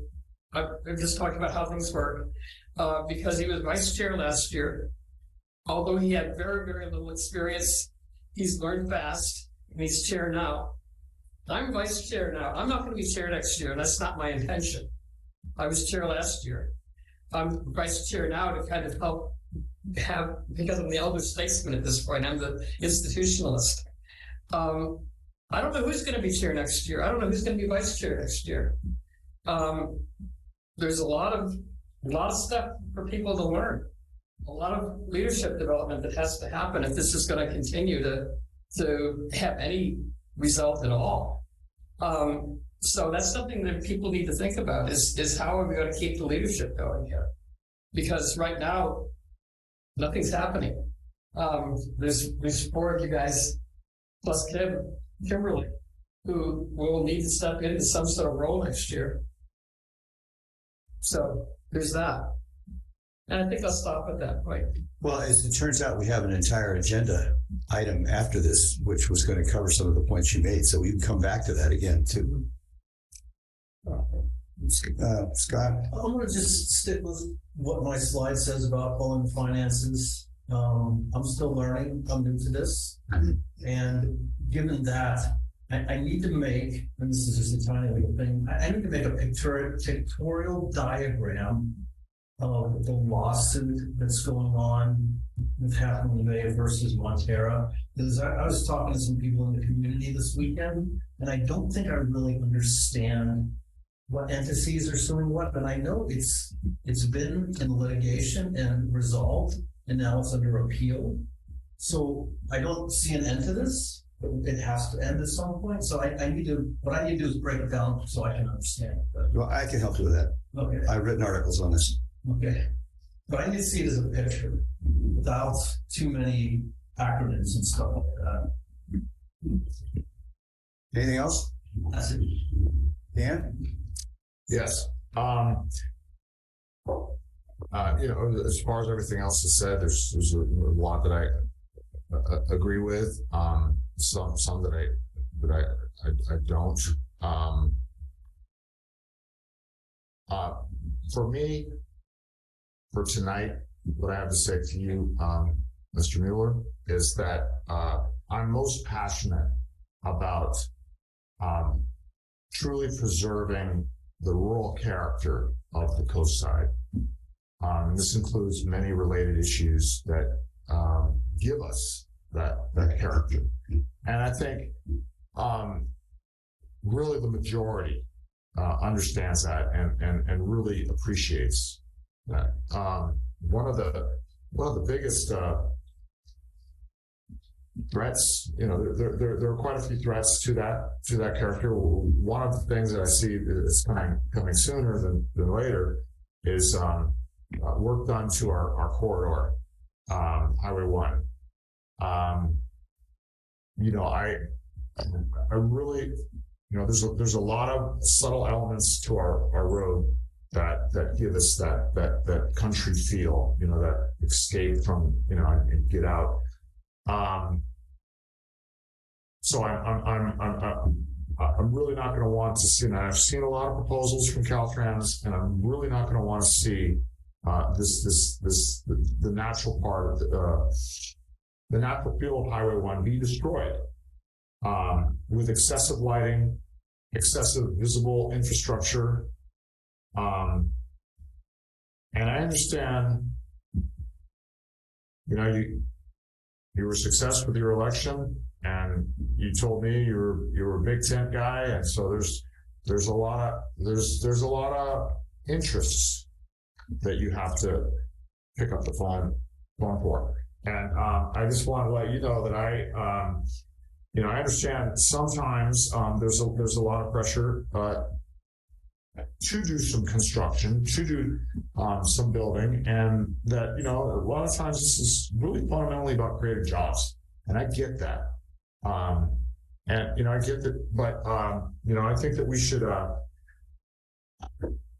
create jobs for building something that really improves what we need and not destroys. They're talking about destroying, catch Joanne. So something that can improve the situation. It could be a big public works project. We've already talked about pedestrian underpasses. I think, with our new completion of the the parallel trail, we're going to now see a lot more crossing at Frenchman's Creek. I think Frenchman's Creek is a good start to kind of look at doing a feasibility study. And I also want to say I recently learned that Boulder, Colorado has 85 pedestrian underpasses. And they're one of the cities in the United States that are best for biking. And there's several. I've seen, Davis, there's all across the country, obviously bicycling and alternate methods of transportation are of the topics now discussed.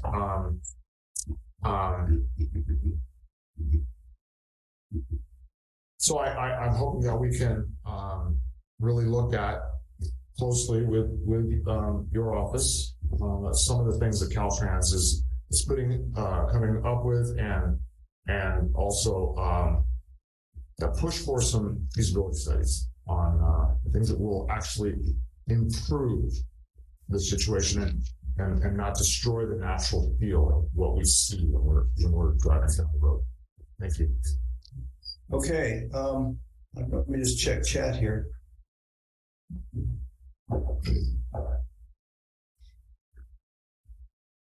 I don't understand the chat comment right now, so I won't try to interrupt. So I have a question. Do we want a bathroom break right now? On the agenda, the next two topics were supposed to be. Well, the question is, you could respond now, or you could wait until we talk about the rest of the stuff, which includes how we work together. No. We're going to respect Supervisor. Okay, go ahead.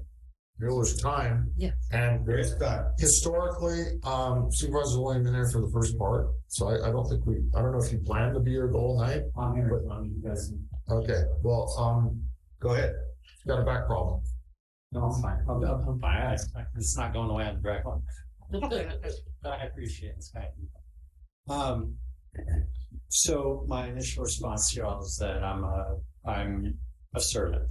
I'm a public servant, and I really view it that way. So when you give me a list like that, my thought is not to run out of the room screaming.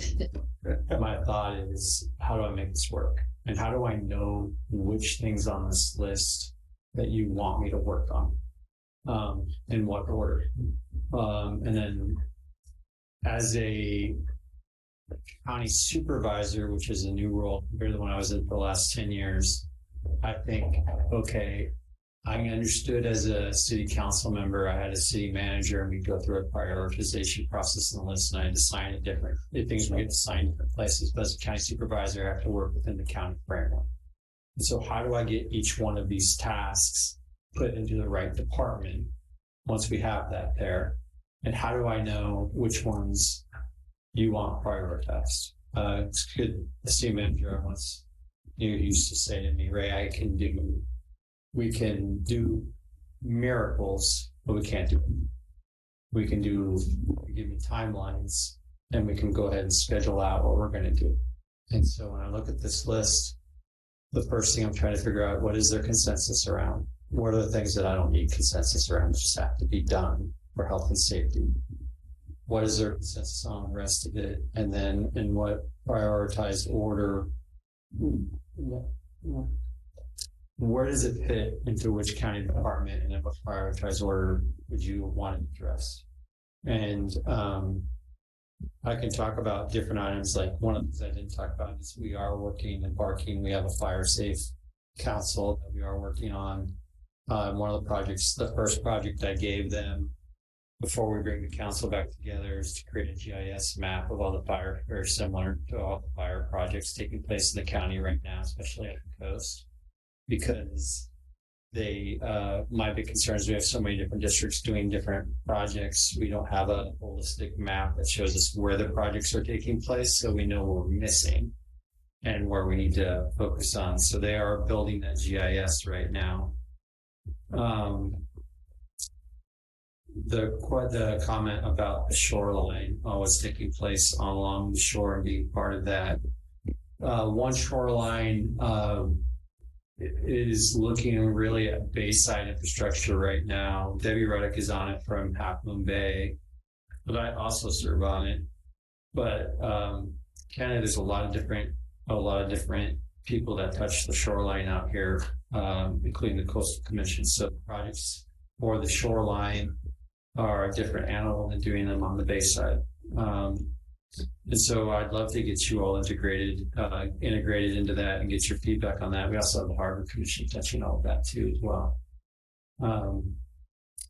With respect to childcare or child issues, we actually right now have looked at a site here in the Midcoast to open a new childcare center, with El Granada closing, the Community Services District closing the childcare center here. I've located a site and brought the county manager to look at it and to buy it, put in a childcare center. And the question is, do we just convert it? I also pushed really hard on the Coastal Commission to streamline their permitting for residential childcare, so it doesn't have to go through the very long process where people can just take care of kids in their homes, similar to what they do on the Bayside. We are looking at trying to figure out how we get a swimming pool for the Carrillo, which would be located probably at Carrillo Unified School District location. I've talked with the superintendent about that. There's so many things that you guys brought up. The safe parking site, I can give you an update on where that is. I recently met with county housing and met with the professional staff in Half Moon Bay because they were the sponsor applicant for that. And basically where we landed was that the other safe parking project that had been in Redwood City that people pointed to had an exit strategy. There was no exit. There has not been an exit strategy for this project put together yet. And I raised the issue that, look, if this project went forward, you'd be bringing people from Half Moon Bay to the Midcoast. It's a really tough thing for me to tell folks in the Midcoast, especially when you don't have an exit strategy for the end of it, because it can only last, the funding for it at this point would only last for about 6 to 9 months. So the question, I said, look, if this does go forward, what I need to see from you are places in Half Moon Bay that when this project is over, that you're going to return people to. So you can't just move people up here and then they're going to stay here. Like, that's not, I understand if you want to do a wraparound services project and you have a specific location for a period of time. And there are a number of people who are living on the side of the road next to where this site would go. So the idea would be a quick, rapid intervention with life moves to see how many people we could get out of that situation into transitional housing. And the other thing is that housing would be wherever we had it in the county, because there isn't a lot of transitional housing here, which is on the coast. So people who entered that program would have to be willing to go live anywhere in the county in transitional housing. So there's a lot of milestones, hurdles for that project that we put forward. But they're seeing if they can do it. And candidly, with the amount of time that they have to do the project with the ARPA funds still there, I'm not sure that even will come to fruition. But that's where it is right now. And those are the things that are being brought forward. I'm sorry, what was the location? The location is next to where the I'm forgetting the name of the housing project down in the harbor. It's a housing project down there. Name the name of it. It's not a housing project. It's a community. Yeah, the community. The Pillar Ridge. No. And Big Wave. Maybe you make Big Wave. It's a parcel next to Big Wave is where they were looking at doing it. Part of the Big Wave project? It's a parcel next to Big Wave. It wouldn't. That's only a temporary site, and so because there are a number of people living there anyway inside of the street in that area, they thought we can rig them all into one of those parcels, have like what's administered, and see if we can get people moved out of that into transitional housing. The problem right now is we don't have an exit strategy for the end of that. And so I'm pushing very hard that the end of that exit strategy of the project before I'm going to be supportive is that exit strategy doesn't just end up with people there or living, that everyone goes to specific locations. So I've asked Half Moon Bay to show me what their exit strategy is for that. What else? You asked what you could do to help me. And obviously the prioritization of this, coming to consensus around projects, prioritization that you want to add to those is very helpful. We can split them down into departments. So basically the way it's going to work, and I don't know if Don ever explained this, but the way this works is I take these projects and I go and I meet the head of the different county departments. And I have to figure out how to get them implemented into their work plan. And if it takes county funding for that, they either has to fit into their current budget or I have to go for the board to get that. All right. And so having a mandate behind me and behind you helps us with that, of course. And then also making sure that we've done the outreach to show clear consensus. The county staff handles obviously a very big area, and they hate it when, as any city does, they hate it when they embark on a project and then near the end of it falls apart because everybody gets the project, right? So having as much consensus and work through with people together to give them assurance as I'm trying to get them to do it, really helpful. But everything on this list, if you have, I mean, basically, I look at your list and I think, okay, I need you guys to come to consensus what you want. I need you to prioritize it. I'll go back and talk to the county and we'll try to figure out timelines for it. And I have the same concern as you. I want the coast to remain rural. It's one of the reasons why the projects that we've identified with farm worker housing, I truly believe we got 5 to 7 years before they all start getting sold for highest and best use for the farms. And if you look at the graph of agriculture on the coast, it's going the wrong way. So it's really bad. Can you explain what highest and best use means? Yeah, highest and best use is a real estate term that means that the highest and best use to pull value from that property. And so when you have a property and this is a great example, a lot of the properties that we're looking at right now for farm worker housing used to be farms, unfortunately. And so what happens is when these farms go bankrupt, and right now they either stay on the market until someone else picks them up and tries to convert the use, or they might get sold to Post or to Farm Midpen might pick them up. There's only a certain amount of time before people try to pick them up and subdivide them. And we have a lot of farms along this coast that have very passionate senior farmers whose families are saying this is too tough and the family doesn't want to take it. And so we're working really hard to turn that around so that we can keep the coast. I just met with I think the San Francisco Peninsula Business Chamber. Talk about, I don't know why they call it San Francisco Peninsula, they call it San Mateo County, but they talk about how we go ahead and we bring people out to support agritourism out here, bring people to farms and actually buy the produce and show them the coast.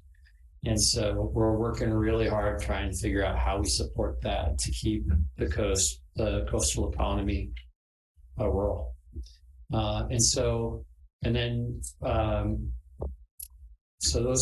having you guys work those things out is really incredibly important.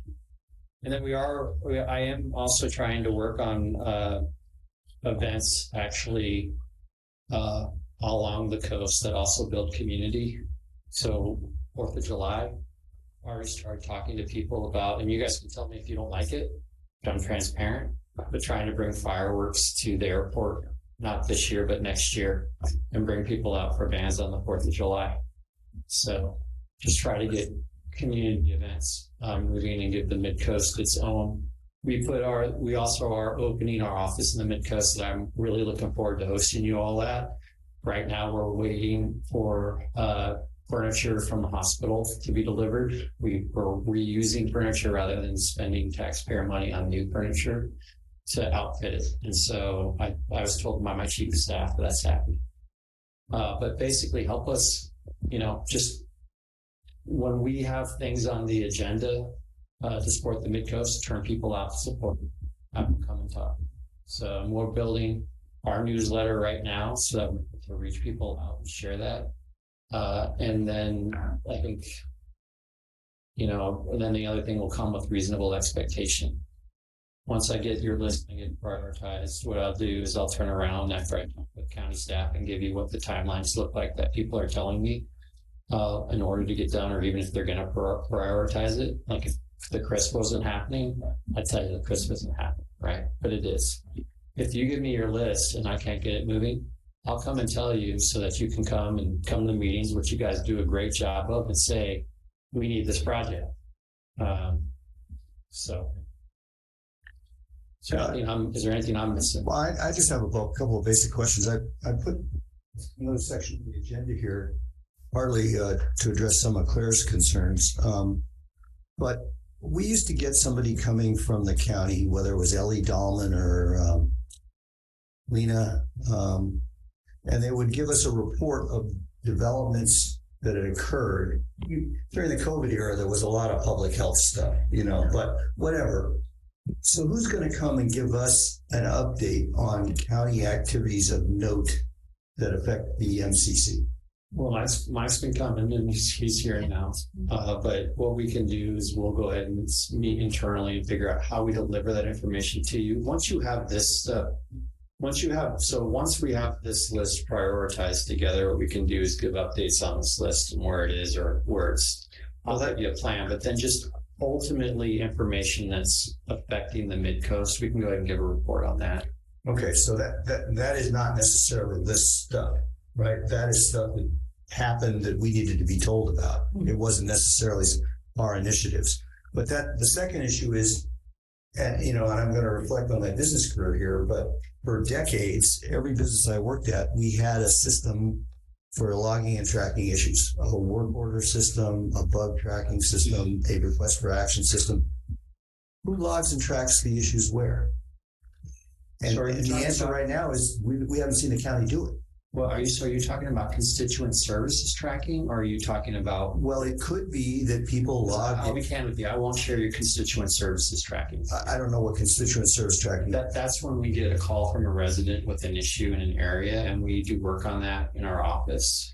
That's private. I'm not sharing that stuff. Okay. If you have high levels, if you have stuff that affects everybody that you want us to report on, I'm happy to go ahead and provide you where that is. But I just wanted the stuff that's specific to any individual, that's private. So you might say the Montero situation with stop signs, whatever it is. Well, yeah, that puts it in an interesting situation. I appreciate what Red's saying, but the folks on 2nd Street in Montero told me when I walked down there a week ago that they're in contact with your office about the stormwater problems. It certainly would help for the council to know what is going on, but I see what you're saying about privacy. If it's an area, I can do it. If it's a household, or if it's then I'm not. Right. I'm just not. I need people to be able to reach out and have some belief of privacy, because the issue that happens is, well, it's just people have to be able to reach out to elected officials. Privacy, they just have to. Okay. If there's an area where there's an issue with street repair or potholes or things like that, I'm happy to report, hey, we're looking on this area, or we're this area. I think that just addressed what I was going to say. What you just said, right? Yeah. Because what I had meant was we were trying to help safe routes to school in Montero. It's kind of like falling in holes someplace. That would be an example of something where we would like to know what's happening there as the county decided to do something. So that's the sort of thing I think that, Greg, you're asking, how do we find that? Right. For instance, so I don't think that's a secret. We worked with Carolina School. We got letters of endorsement from several citizens before a request to DPW, and where it was left, I don't know, 6 months ago.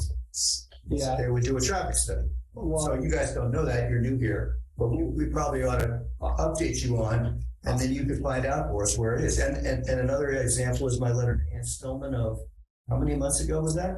I asked what the stormwater management process was.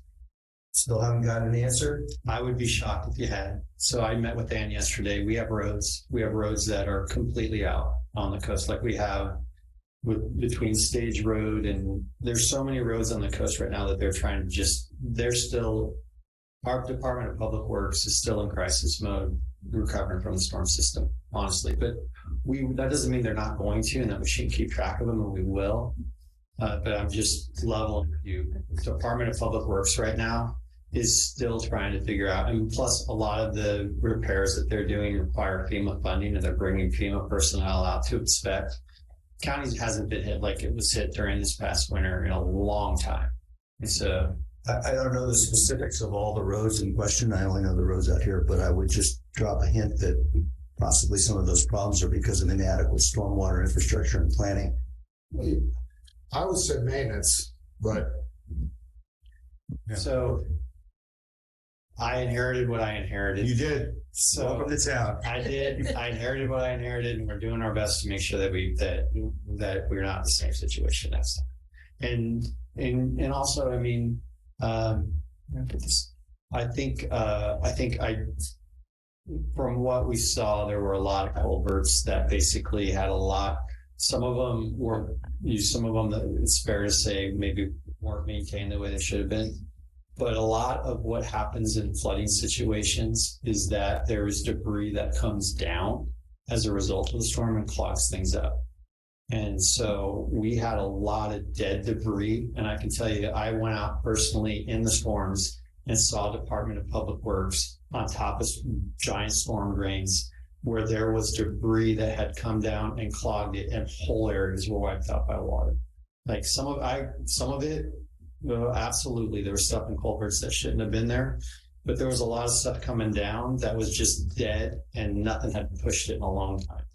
And so our biggest problem right now, honestly, is it's not a problem right now because we finally had a warm week, but our biggest problem for the longest time has been the ground hasn't dried out. It just hasn't dried out. And so that has made it really difficult to do repairs in some areas. So, and we're still responding to that. But that's not to say that all of these other issues aren't important. They are incredibly important, and we got to work on them. On the Safe Routes to School project with DPW, I'll check and see if they looped in the school district. Most Safe Routes to School projects, they're going to have to bring in the school district to do those projects with them. We already have. They have. We got the school, Safe Routes to School administrator involved.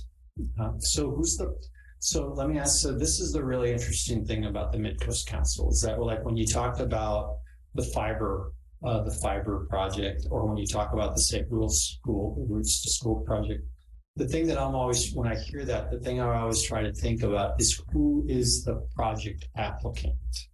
Who is the person who on the form owns the project, right? Because anytime there's a project like that, there's the project applicant who applies for the grants or comes to asks the county for funding. Is it the county who is the project applicant, or is it the school district?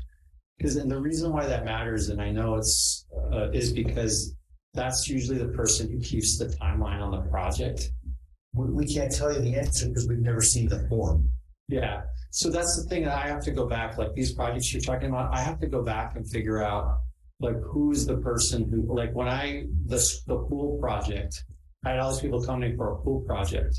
I was like, guys, if I wanted to give money to this project right now, I don't know who I'd give it to. I need a jurisdiction to be the project applicant. So we got Cabrillo Unified School District to say, okay, we're interested in being the project applicant.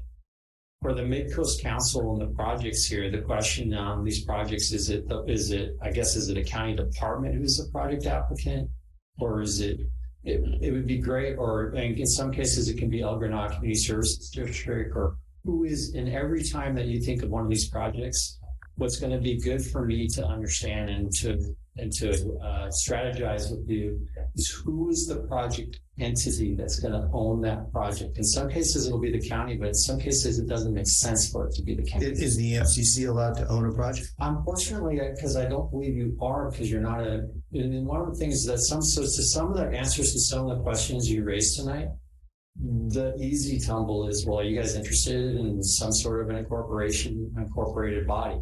some of the things that you're asking for, it's easier to give you if you're incorporated, right? They just are. Like, you're asking for, I mean, a lot of there was one of the slides, I was like, well, you get all those things if you're incorporated.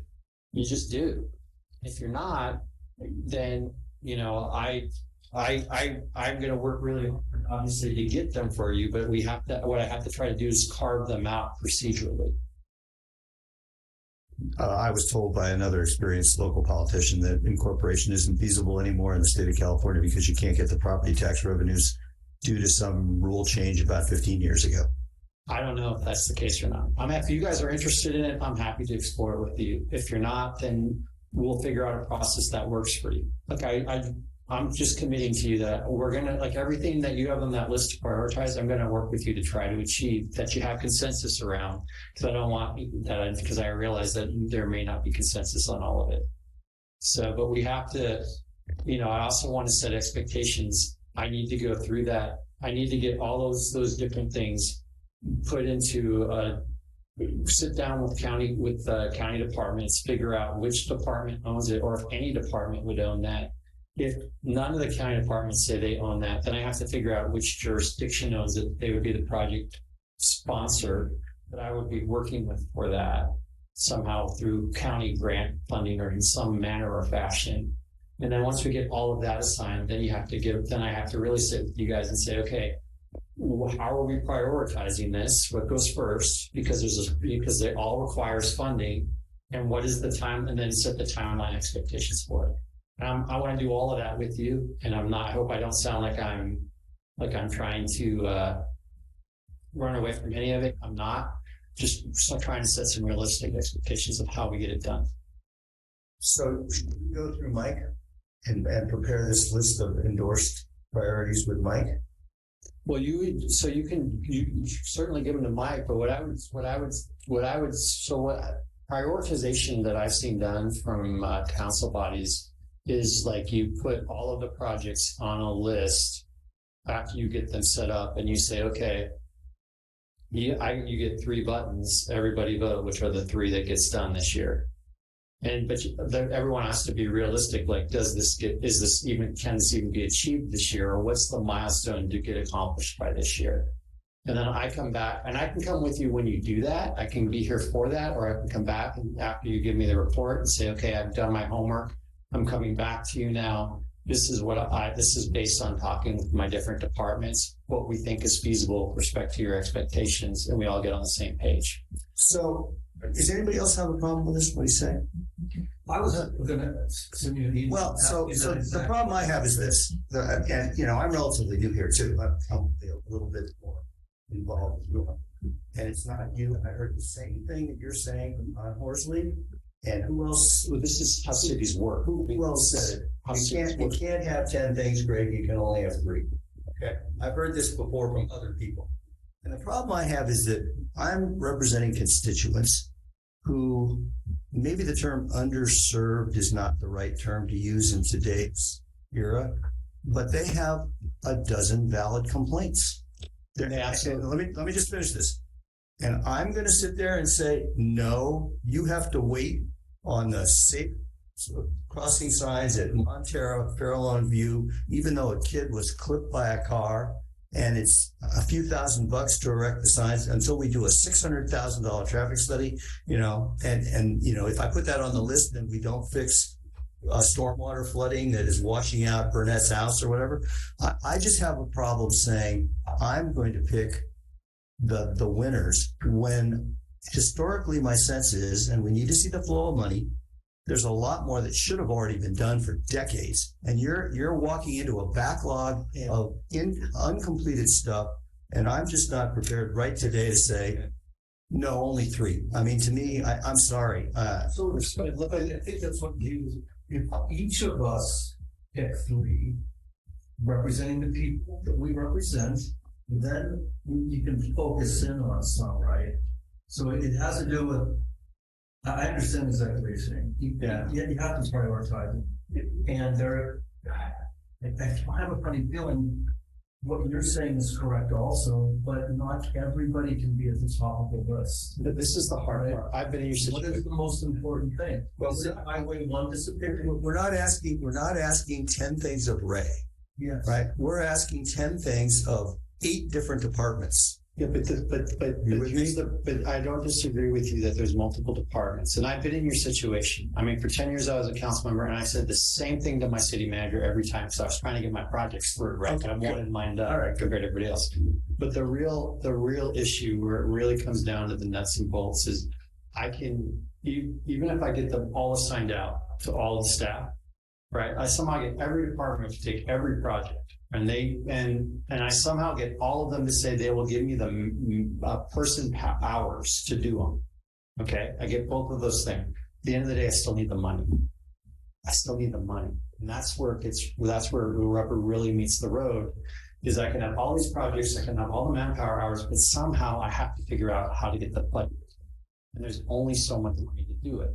And so that's why you put all the projects on, and I commit you, I'm going to try to get all those projects done. But the prioritization lets me know on your behalf, when I get into the budget fight for it, which ones have to get done first. And that's all the prioritization. It's not saying that anything else on that list isn't important, and it's not taking anything else off that list. It's just giving me some direction of, okay, when I'm in the room and there's going to be decisions made, that I know that these are the ones that I have to get, those are the ones that I'm going to get beat up by my colleagues for, because I'm not going to let them go. So that also begs the question, how much money? So if somebody said you have $50 million to spend on the Midcoast this year, where do you want to spend it? That would be one thing we could do to help. So we need to know how much money we have. It's just, it bothered me a little bit for you to say, we have to say no to people. We don't want to say no to people. You can't have that project. There's a certain amount of grandiosity that comes from saying, we're saying no, because we really don't have the ability to say no or yes. Yeah, that's true. That's true. I'm not saying no or yes. It's not up to us that all of these things get done. We have to figure out what our role is to help some of these things get done. And I think that trying to do too much at once just overwhelms everyone. At least it overwhelms me, and I and some other people. And then we end up doing nothing. I think it really is important to decide. We're already halfway through the year. It is important to decide where we want to put our energy, because we can't do everything. I have a question. I've had my hand up for a while. Well, we have been looking for public comment. Ray, what did you want to say? Mike? I was just saying that there's only so many manpower hours, person power hours in the department as well. So once we get there, I mean, so I have 8 cities, and then I have unincorporated, right? And I by far have way more unincorporated than the rest of my colleagues on the board.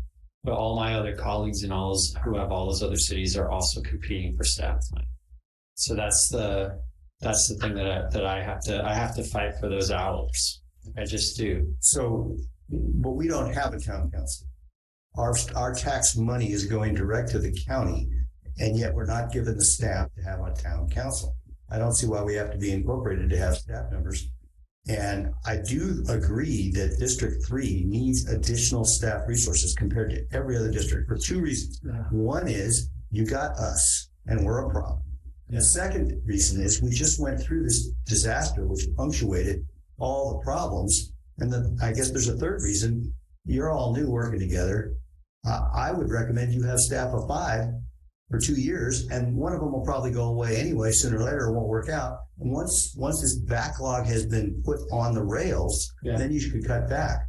And I think Don Horsley should have called you and made this recommendation also. You should have a bunch of people more than the other supervisors. So they did just give me another position, but it's only temporary. So I have fought for that. And what happened is one of the other supervisors gave me one of their positions. Great. So, but it's only temporary for a time period. So, and it definitely will go away after the next election, because that supervisor was kind and the other supervisor will want their position back. Okay. So, but I have tried to build up staff capacity. I have 6 right now. We really tried, I'm bringing on a bunch of interns for the summer. So we are trying to build as much capacity as we can. And we are very focused and will be very focused coming out of this on trying to meet the needs of the Midcoast.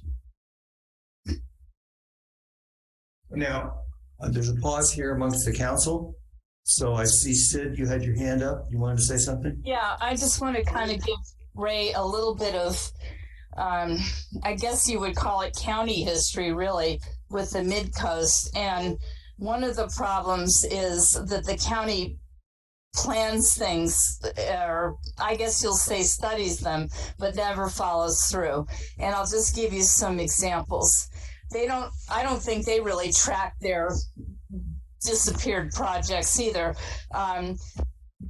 One time back in 2002, when Rich Gordon was our supervisor, they did a really thorough study for the Midcoast Needs Assessment. And one of the things that came out of that was the community center. We still don't have one.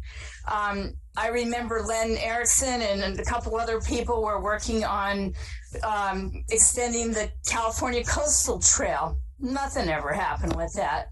Dan Haggerty and I went to all the Plan Princeton meetings to rezone Princeton. Nothing ever happened. That's still sitting in a drawer somewhere. The county dropped the ball.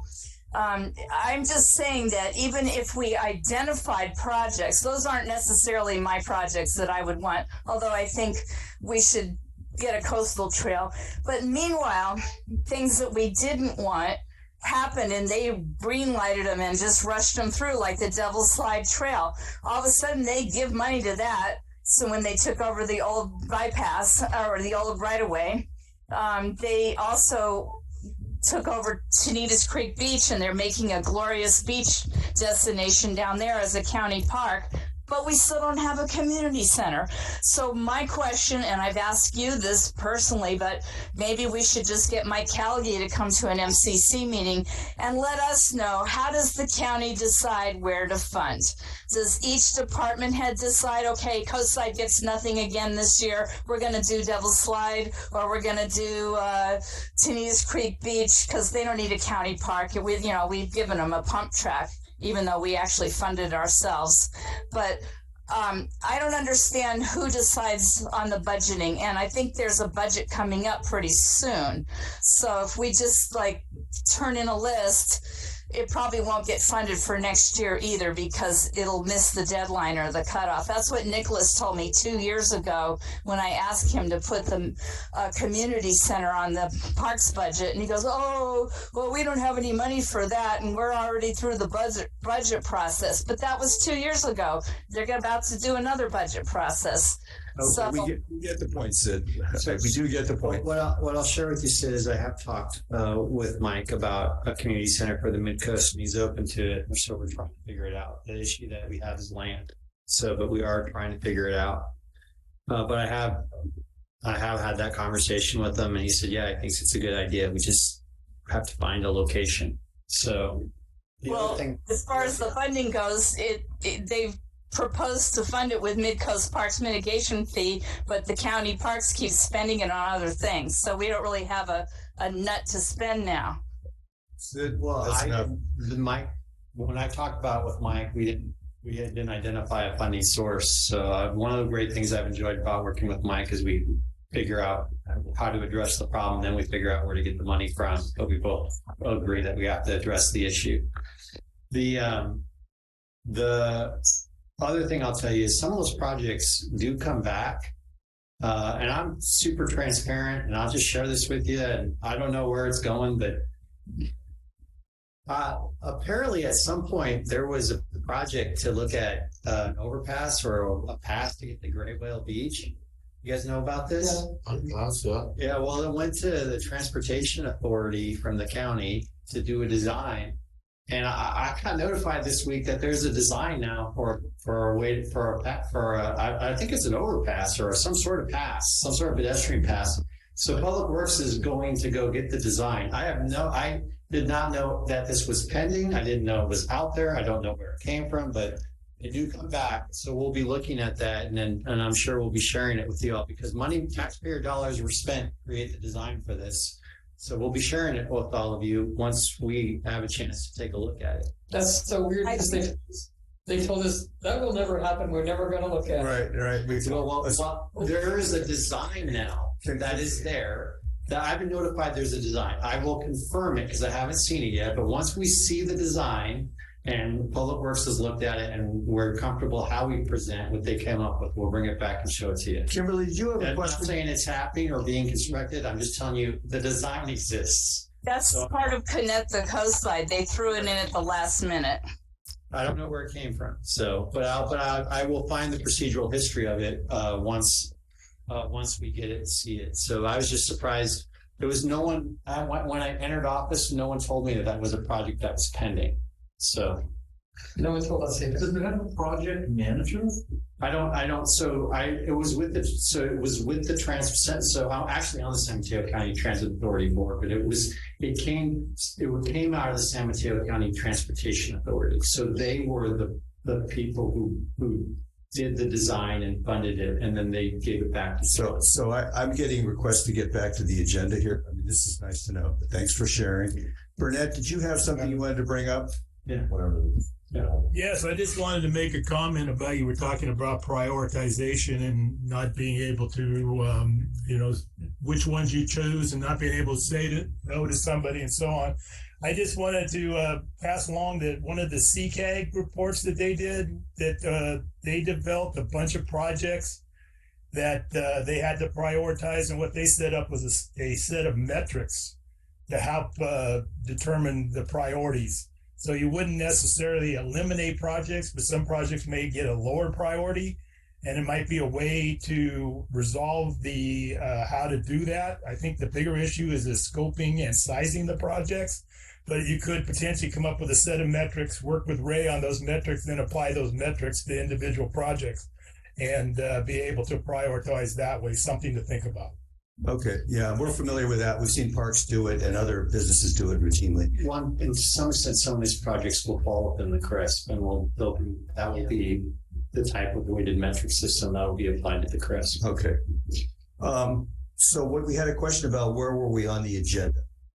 And what I was looking at is, Kimberly Williams, just raise your hand. yeah, if she wanted to know where we were, and I was going to say, we've gone around on the public discussion, and I said we could keep going on this as long as we wanted.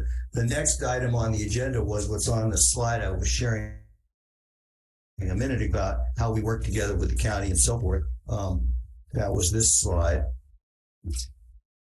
I can share that.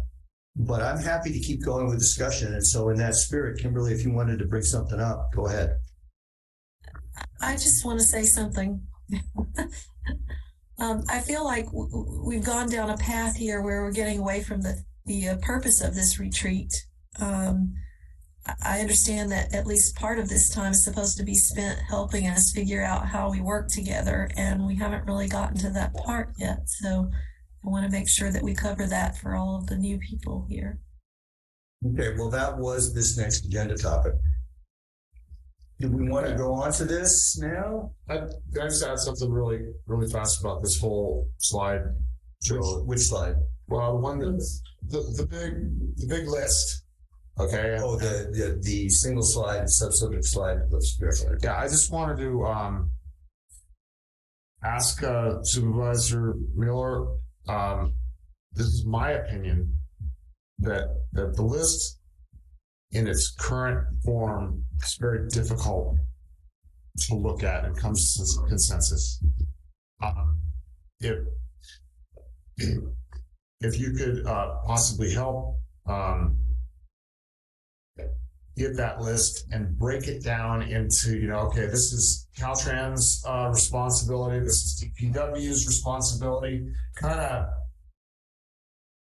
help get it to a point where it's a little bit more easy to deal with and less overwhelming.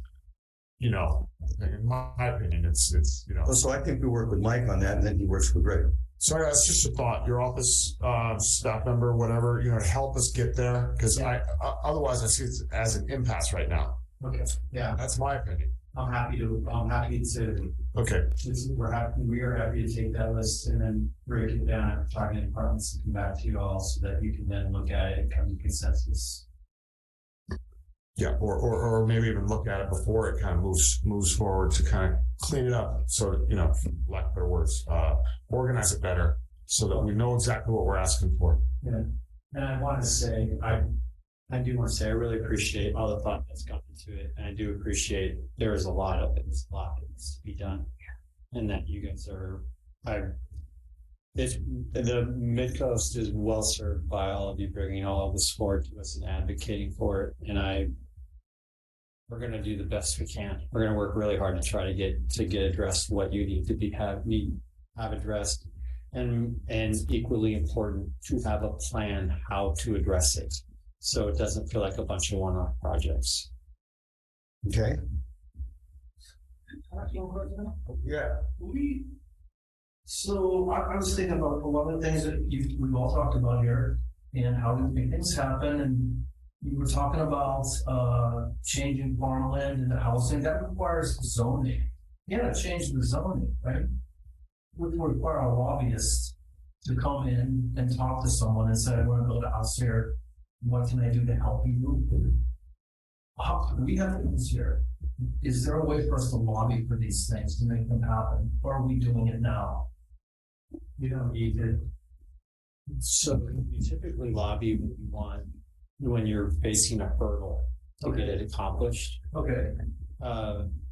You don't need a lobbyist right now. Like your elected official wants to help you. Like I'm not. There's nobody else we need to go. I mean, I'm not So hire a lobby. No, so at the time and that's great that you asked. At the time that we're getting ready to go ahead, and I'm like, hey, we need to get budget for this project. Yeah. That's the time I'm going to come back to you and say, this is coming on this date. I need you guys to make people show up at the hearing. Please feel free to call the supervisors, tell them you want this project supported. That's how you get stuff done. And you guys have seen that happen recently, but that's how you get stuff done. You turn people out in droves and then people reach out to the supervisors. You get newspaper stories. And when we get to that point, I will definitely let you know that we're there. Okay. So things have to get queued up first for it. Okay. So I'm going to ask for what the sense of the council is. Do we need a bathroom break? Do we go on to talk about the other items I put down here? Claire, you wanted to talk about how to sponsor an agenda item. Do we thank the supervisor for his time and say, we don't need to keep anyone? Yes. Yeah, I think be respectful of the time. Yes, I appreciate it. Right. Yeah, and I appreciate it all. So I'm sorry. I am sincerely sorry that I haven't been able to get here before tonight in person. I'm forward to being with you in person. Well, as somebody mentioned, Don Horsley would come for an hour. So you've already tripled your investment here. If he ever came, I think once. He came. Oh, he had came. donuts for Don, remember? Not every Shout you down. not every meeting. Ray, if you have the time, you don't need to come here. But if you want to log into a meeting and say 5 minutes worth of something, we'd always appreciate it. I can log in. Yeah, that's what I realized. I realized that too. That I can go ahead. The other times I had multiple meetings on this site in places in the county, but I don't now, so I can go ahead and log in too. I am very much looking forward to having you in the new locations. So, because then I can just work there all day and. That would be Thanks a lot. Thank you very much. Thank you. Thank you. So I asked for sense of the council. Nobody's asking for a bathroom break. I don't need one unless somebody else needs one. Okay, but let's just keep moving because. So, as I said, I can be flexible with this agenda. This was one of the things that we were going to cover about how we work together. And it sounds like we don't have a good answer for tracking and logging issues. Right. And that's all I'll say right now. And Ray had a good point about privacy. Mike, go step to the mic, Mike. Well, what I'm going to ask is if you can send Ray and I the slides? No, you can't see that. Okay, well, I can't make a list. Yeah. A list I think we'll do that, and we also will prepare a list. That's the Well, question. what I was thinking of doing is if I'm just proposing this, is if you send me that slide, I'll go through and make a list, okay, of what they are, because part of the issue is the fact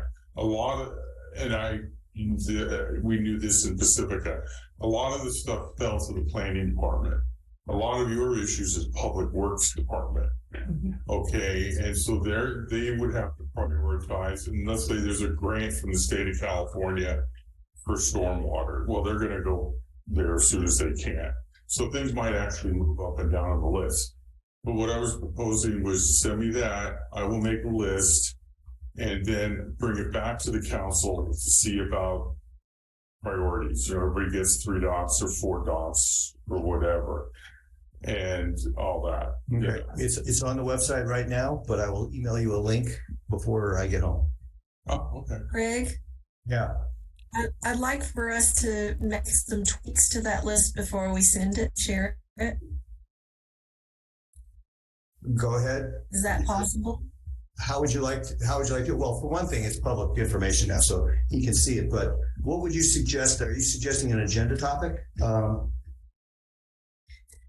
No, I just like a few tweaks to the slides. I didn't see the slides in advance. Maybe I missed that. It was all done. Believe me, it was done up to the last minute today. Yeah. So, yeah, I would like a chance to sit with the slides and to provide some feedback and tweak the slides before they become written in stone and are sent to the supervisor's office. I think a short agenda item. The short agenda item is what I'm hearing to handle this. Yeah, that's what I'm hearing. Then we all can kind of. So go Perfect. for it. Go for it. All right. You mean now? No, go for it. Before now in the next meeting, or then whenever you want to schedule us. Okay, let's do it I'm happy to prepare for it at the next meeting as a short item. Okay. So then you're going to ask Mike to then do his thing to it, right? After we clean it up. Yeah, so we're just clean it up before you need to attack it. Is that what you're saying? Well, Yeah. And what you're going to do to attack it is to see which department or which agency each of these things belongs in. Is that correct? No, I was going to take and make it a list, and so you can all vote on what is your priority. Well, we could do that without me making a list. We Okay. have a list. Because I think it would, as Dan said, it would be easier if you saw a list of boom, boom, boom, boom, boom, and everybody went up with a yellow sticky and said, I want this one. And, if one gets no votes, obviously that's not a priority. But if one gets 7 votes, that's a priority. And then I think we can take care of that before we give them the list. Yeah. Well, I don't think we need that kind of. No. I don't think so. I brought it up. I think that the way, let's just do this step by step. Let's work with Kimberly Williams, go through it again, go through the list. We're at then. Okay. Before we invest any other more energy in this. I just want to let you know I can be flexible too. I just making a suggestion. I'm not like buried in cement with that either. You know what I mean? Well, I'm hearing the council wants to have time to put together the list, and it's very true that many of these slides were developed in the last few days, right? So that's definitely the case. Which just I touches. want to say, Mike, we appreciate your wisdom and your expertise here. Yeah. So thank you. Thanks for volunteering. Yeah, Yeah. Well, because some issues, like something I brought up, we found out was not something that could be pursued. So that's really important, I think. Right, and some of those slides aren't something we expect the county to do anything about immediately, right? Like the water supply issue. Right. Claire, at one point you wanted to mention how to sponsor an MCC agenda item, what to prepare and when. Yeah, I think that's important information because it would be good to have people take interest in things and bring them to our attention in a way that makes sense. But I don't know if we want to do that right now. Okay, so I'm happy to defer. I'm happy to defer it. But that's a priority for me. I have people in my neighborhood that are already asking me about to do stuff and volunteered to write letters that I can put my name on and submit to you guys. So that's important. I need to know that process. So any council member can come forward and suggest an agenda item, right? Okay. The chair theoretically gets to decide, but this is a collegial effort. So, I mean, I tend to take the input of the council members. What we usually require is that you have a desired outcome in mind. All right. In other words, what is this supposed to accomplish? Sometimes things are only informational, but sometimes you want an action taken or the council to write a letter. Yes. In which case, why not draft the letter up? Okay. Give us a title for the agenda item. Identify if there's a speaker other than yourself. Okay. Provide a 1-sentence, 1-line description of what we're going to discuss under the title. Okay. And then bring forward your letter or handout or whatever you want to present if there's presentation materials. Got it. Anyway, and you know, Claire and I to date have been meeting the Monday after a regular meeting at 9 to finalize the agenda for an upcoming meeting. We can have a third person involved in those discussions. It doesn't have to be the same person all the time. So if Kimberly or you or whoever, you know, wants to be involved in structuring the next meeting, then just raise your hand and we'll just make sure we don't violate the Brown Act. We'll include the third person and we'll finalize what the agenda is. So, you know, if you've got a list of items, send them to me and Claire right now. Okay. All right. Okay. But remember, my goal is to have a clear description of what's going on, who's presenting it, and what the desired outcome is. I'm going to do the work and make a letter and get all the supporting documentation before I ask you to do anything. All right. You might want to do that. On the other hand, if whatever you've got in mind is something that Greg thinks is like completely inappropriate for this body, okay, then you have done all that work for no good reason. Right, and there's another issue. Often in preparing for an agenda item, we used to form ad hoc committees, meaning a minority of the board, 3 out of the 7, no more than 3 out of the 7, can work together to structure materials for an agenda item. So it doesn't have to be you alone. If your neighbors include Dan's neighbors and you wanted to work together on preparing the letter, or you know you want somebody else to help you with the typing or whatever, and you enlist them. So it can be you and 2 other council members for doing this ad hoc committee. You just have to let me know, right? So that I can say, okay, this ad hoc committee is these people and not the rest. Okay. Okay. So ad hoc committee, whatever you want to call it, it's just a little bit of a conversation to get something started. Okay. Do we need to say more about this, Claire? No, was that helpful? That is. Okay. I think you summarized it nicely. Okay. What about the general conduct of MCC meetings? In the past, we've had discussions about, were we doing things the right way? Do people feel they have a chance to participate? Is decorum adequate? The baseline of 1 seems normal to me. I don't know any other way, right? Kimberly, you have experience elsewhere, the things you think we could be doing better? I feel funny about suggesting things when I'm new, and the one thing is, you know, this issue of bringing things up at the last minute, especially for those of us who have busy schedules. We really need enough time to be able to read through more materials. That's something I can't do with just 1 or 2 days in advance. So I don't know how the rest of you feel, but I would like more lead time in terms of our process and how we operate, to be able to look at things and be prepared for the meeting when the thing comes up. So maybe that takes also some more thinking about the schedules in terms of meetings. So that's a good point. There's a difference, though, between materials that the council is expected to make a decision about or take action on, and materials that are just presented. So, no, I'm sorry to interrupt, but I think something's an urgent matter or an emergency, then that makes sense. But if it's not an urgent matter and it's not an emergency, I think we do have the flexibility to allow enough time for us to get a handle on the topic and comment on it. No, I wasn't. So I just want to push back a little on that. And I wasn't. I also want. You didn't let me finish. What I was going to say. What I was going to say is materials that require a decision or action should be posted. What, Claire? 72 hours in advance on the website. So this would apply, for instance, to letters. But when we have the public health people coming to present what they're going to do on fentanyl, I'm not going to get those materials.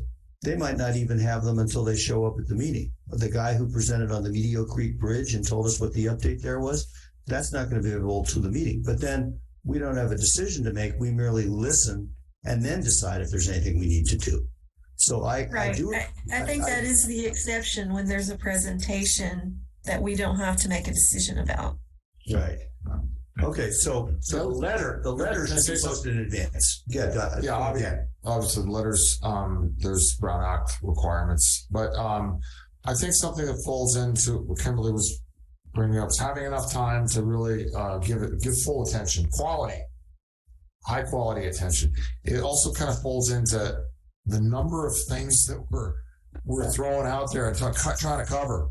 When we're covering everything, we're not able to give quality attention to the most important things. So I think a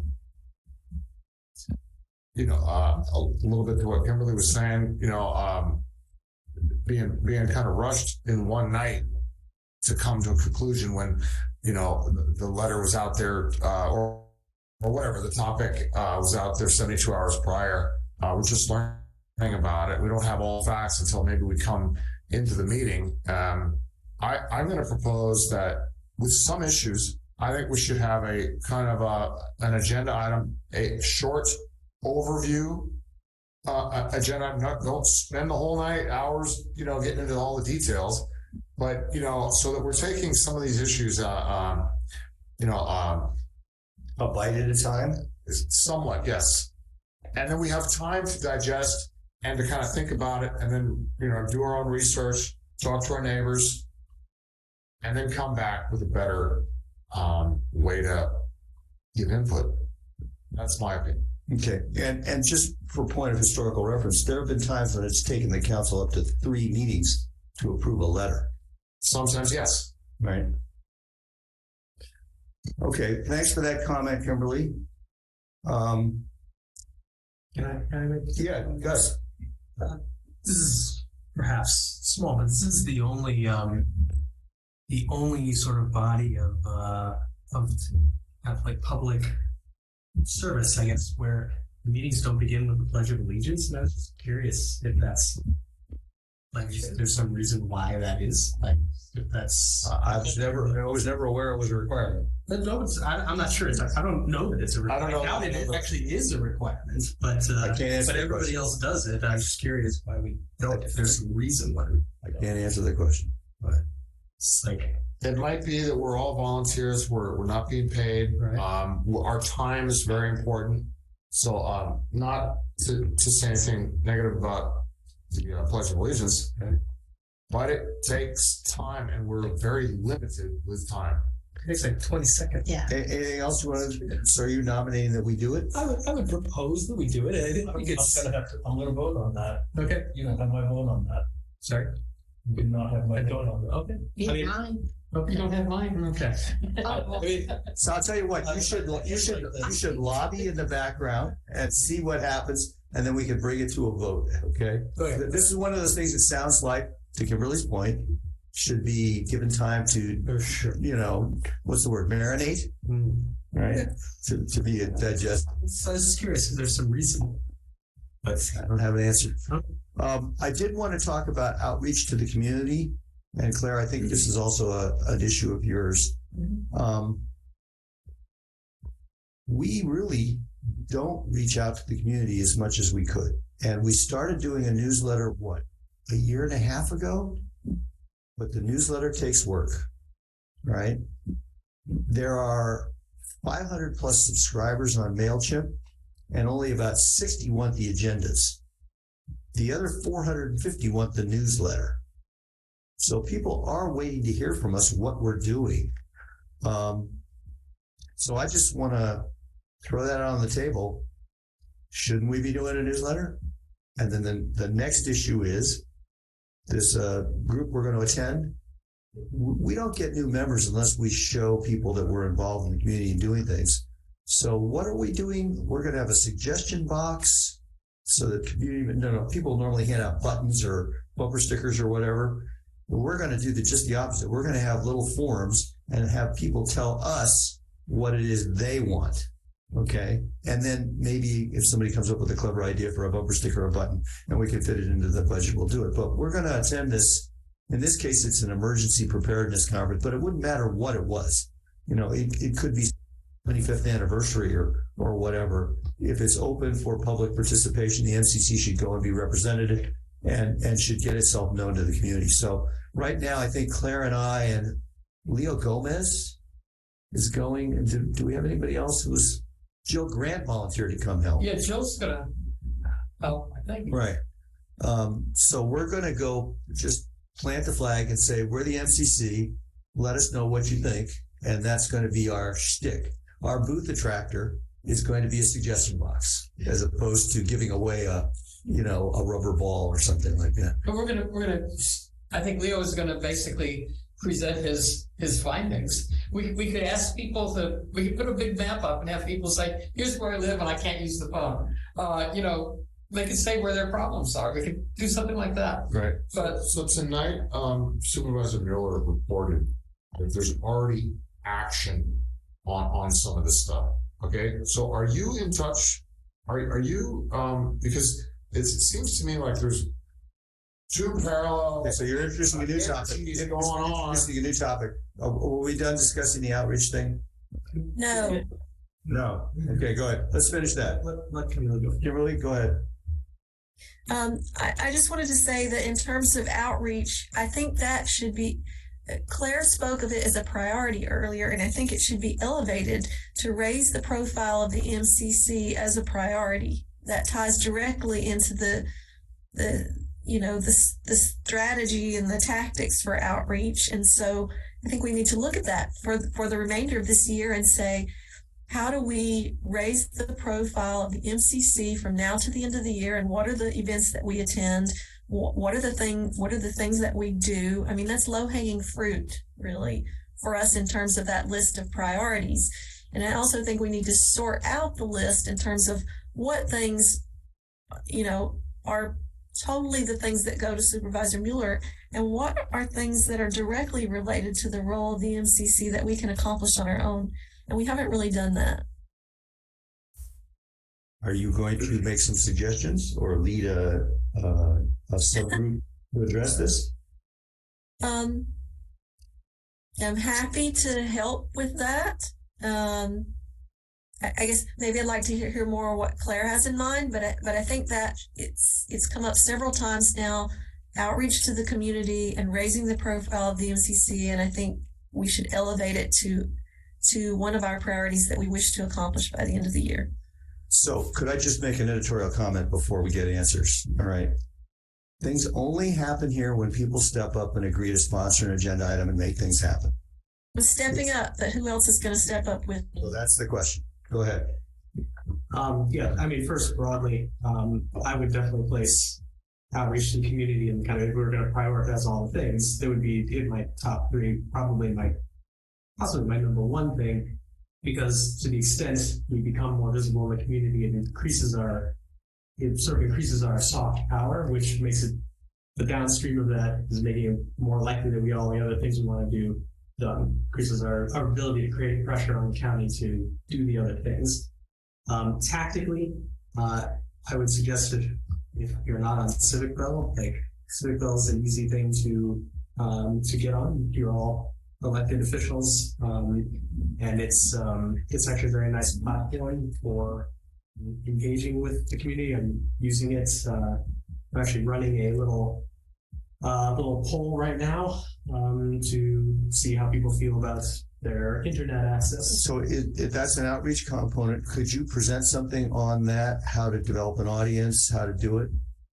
yeah, I mean, I'm trying to help them basically develop their audience All right, so that as well. But yeah, and then then I'm beginning a project of going around and introducing myself throughout the neighborhood, which I have to do anyway, and I'm also trying to attend more events, which I have to do anyway. So I'm using that also to help sort of increase our own visibility as a council. So I'm looking for some kind of assignment. Who is the ad hoc committee that's going to prepare an agenda item on recommendations for improving our outreach? It sounds like Kimberly and Gus. Let me add something to the discussion on outreach. Yeah.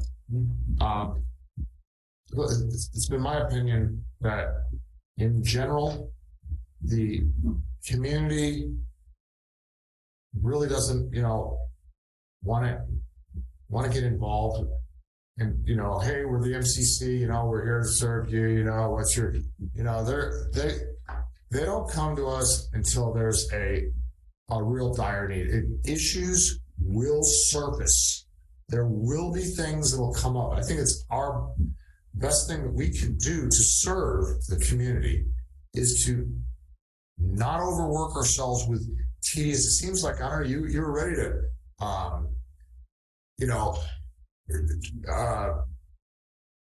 get 3 new jobs started tonight. You're constantly just like, okay, who's going to be in charge of this? Who's going to start that? When are you going to do it?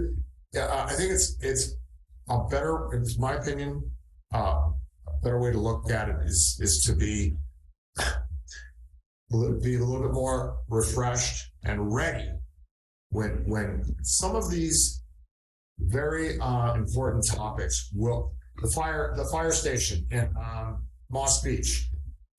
We can make a list. There's going to be a lot of things. Some of the Caltrans stuff. There's going to be. You don't have to make work. There will be work naturally coming up, and we should be in the best position to ready to react is what I'm hearing you say. Yeah, in the most intelligent way and the most effective way. Yes. Okay, but if people don't know that we even exist, then in that way, no. Well, so anybody else want to work on outreach? Does anybody else want to work on outreach? The reason that is, my opinion is that people are busy with their own lives and they don't really want to get involved. They don't know we exist. That's just my experience. Okay, so my experience is different, so that's why I'm doing the outreach. But you don't have to. I'm not saying don't do outreach. I'm not saying that. All right, so Kimberly, we'll wait for you and Gus to get back to us if there's an action item before. But you also want to get closure on something else. You said newsletter. Yeah, I said newsletter. That's part of outreach. How often do you want it to come out? In the past, we had planned to do it quarterly, and we ended up doing it once every 4 months. Okay. The administrative burden now falls 100% on me because I'm the only person with the MailChimp and the web stuff. Okay, so that makes me less inclined to write all the articles.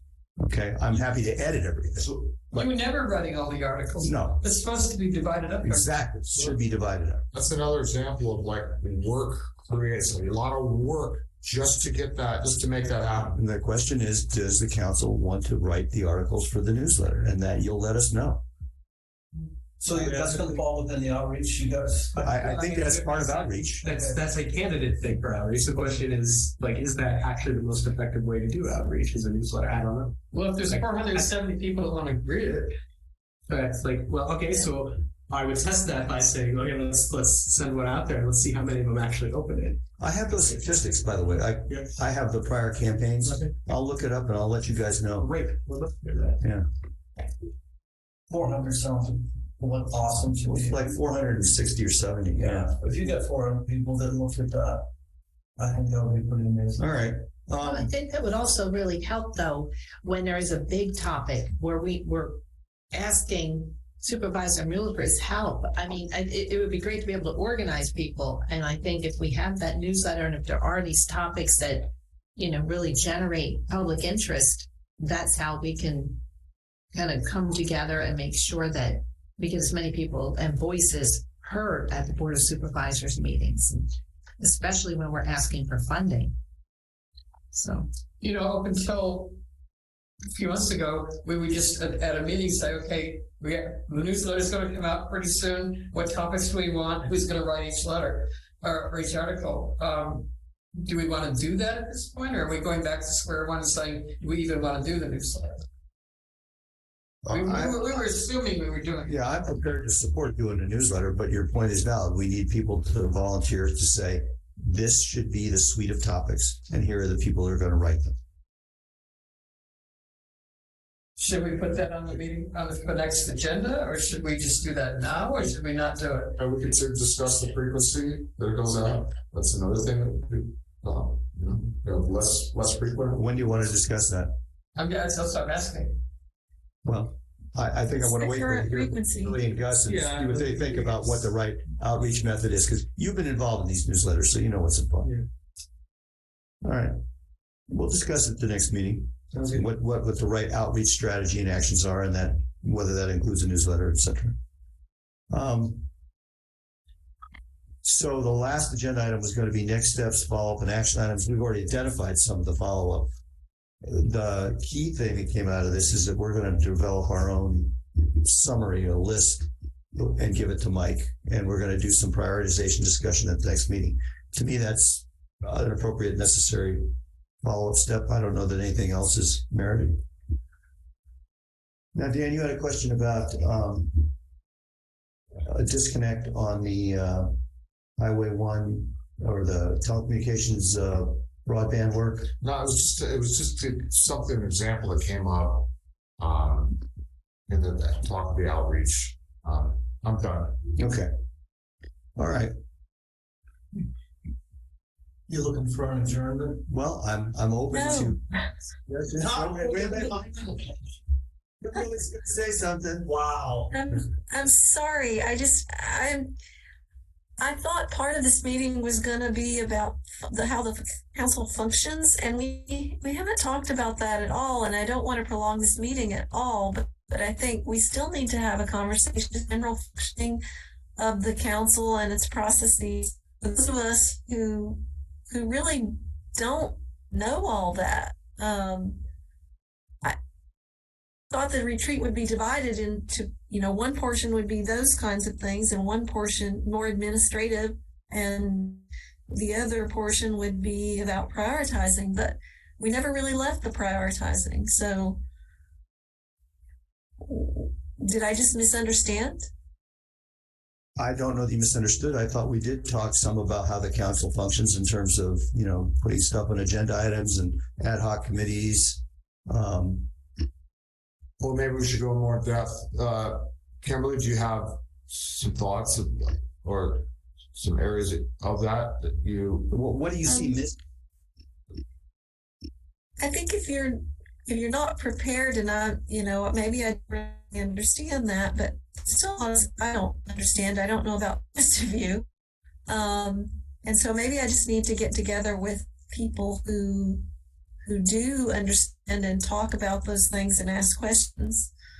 But I don't know about Ann and Gus. If you have questions about how the MCC functions, how it has historically functioned, what role we play in different circumstances, the administrative process. I feel like I need a roadmap of some sort, and there's not one. So there's no manual. So I don't know if I could. I'm a little tongue in cheek here, but I think there needs to be something like a manual. There needs to be an onboarding process and training manual. So, Claire, yes. What would you suggest besides her talking to you or Lisa Ketchum or who?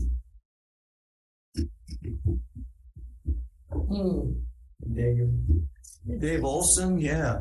Dave would be a great resource. If you can get some time with Dave Olson, and Lisa Ketchum would be another good resource. Yeah, I guess I don't have so many questions around that stuff because I actually asked a lot of those questions of Dave and then a few of them to Lisa. So, and they were both very, very informative. Most of the things that have come up in the past are, somebody wants to, build some kind of structure that maybe has a lot of issues with, or change policies. You know, a big policy change, county, something like that. You know, things come up, and you know, sometimes they take quite a bit of study. I would point to the website, by the way. Mhm. There's a thing called About the MCC. There's a what do you want to call it? A menu item called MCC, and underneath it talks. If you click MCC and About MCC, there's the policies and procedures. There's bylaws. That kind of Okay, stuff. yeah, I've read through that, so I'm not totally ignorant here. I have read through the materials, but I just thought we were going to delve into a little about how we operate together, how we work together, you know, that kind of thing. You mean like how we communicate with each other and how we collaborate? How we communicate, that's a big one. Or did you mean more like what is our actual function? I think one of the things about being on the MCC is that's needed is flexibility, because a lot, like Dan says, there's so many different types of things that come up. You kind of have to be able to be nimble and learn on the fly things that you maybe have never considered before. Yeah, not worn out and burnt out on other busybody. Well, tasks, having all these tasks to take care of. So, Kimberly, I mean, I'm happy to talk to you, but again, I've only been on the council for 2.5 years. All right. Dave Olson was on it for a long time. Len Erickson's been on it a long time. Lisa Ketchum's on it a long time. Okay, I don't want to belabor it. You know, I think what Claire said makes sense to me, and I've held back a little in that area, so I will start mining people for information. What about communication? Because when I said that, you kind of perked up. Was there something in particular that you wanted to bring up about that? Well, I'd like to understand, you know, what, aside from our time with Tim Fox, I'd just like to think more about what are the boundaries around communication. You know, how do we respect people's time? What's an adequate amount of time to give somebody to respond? That kind of thing. Is there some unwritten rule about what our expectations are? You mean during meetings or after? No, I think she means in between meetings. I think these are kind of like council norms for how you interact and how you know, how we respond, or the timing that we get back to each other on, those kinds of things. Like outside of meetings, between meetings. Correct.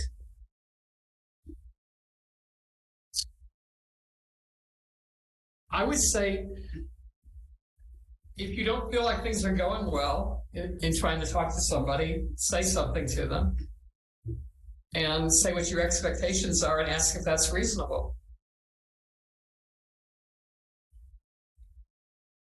There's some people who respond instantly to an email. There's some people here that never respond to emails. If you want something different than what you're getting, ask for it. I would make this suggestion as one of the people who does not live with his phone, right? I mean, I intentionally do not take the phone with me everywhere I go. I turn the volume off a lot. I do check texts, but I don't want notifications interrupting me all the time. So what I would say as a hierarchy is you email somebody, and like Claire said, you try and set an expectation for a response deadline. And if you don't get an answer to the email, then you text them, okay, and you flag the email, and you may raise the response deadline issue. And if you're still not getting something and it's essential, then you call them. Some hierarchy like that. I haven't had a problem with the council members here in general. I mean, it could be a day.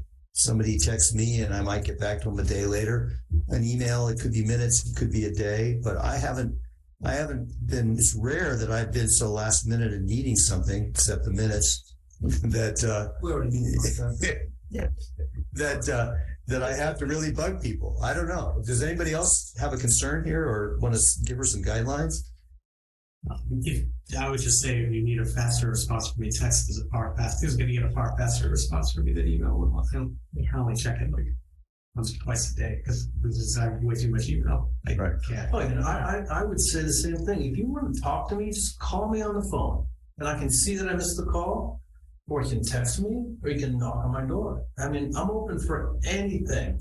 But I do think there are some boundaries that I recognize for some council members. For instance, Dan works. And he's busy until 4 o'clock most days, 5 o'clock. So I don't try and bug him for anything until after his work is over.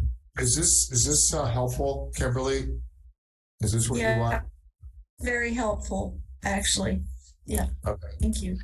And I used to work in startups, and one of the startups took a perverse pride at having 2 meetings a day, except weekends when we only met once on Saturday and once on Sunday. We met every single friggin' day in a conference call. And then there were texts and chat and email all the time. And so you can try me anytime. The phone's not going to wake me up because the volume's going to be off. But if I am up and I happen to see it, I'll respond. And I work nights and weekends, but not all the time. I don't know. Other people have, Gus has a job, right? And does work, So Michelle Dragony's hand has been up for quite a while. Michelle, what did you want to contribute here? Did we lose her? It was probably up so long I didn't notice it. She's muted now, so why don't we just continue? All right. Well, is there anything else, Kimberly, that I didn't mean to interject, but it seemed like we're that's okay.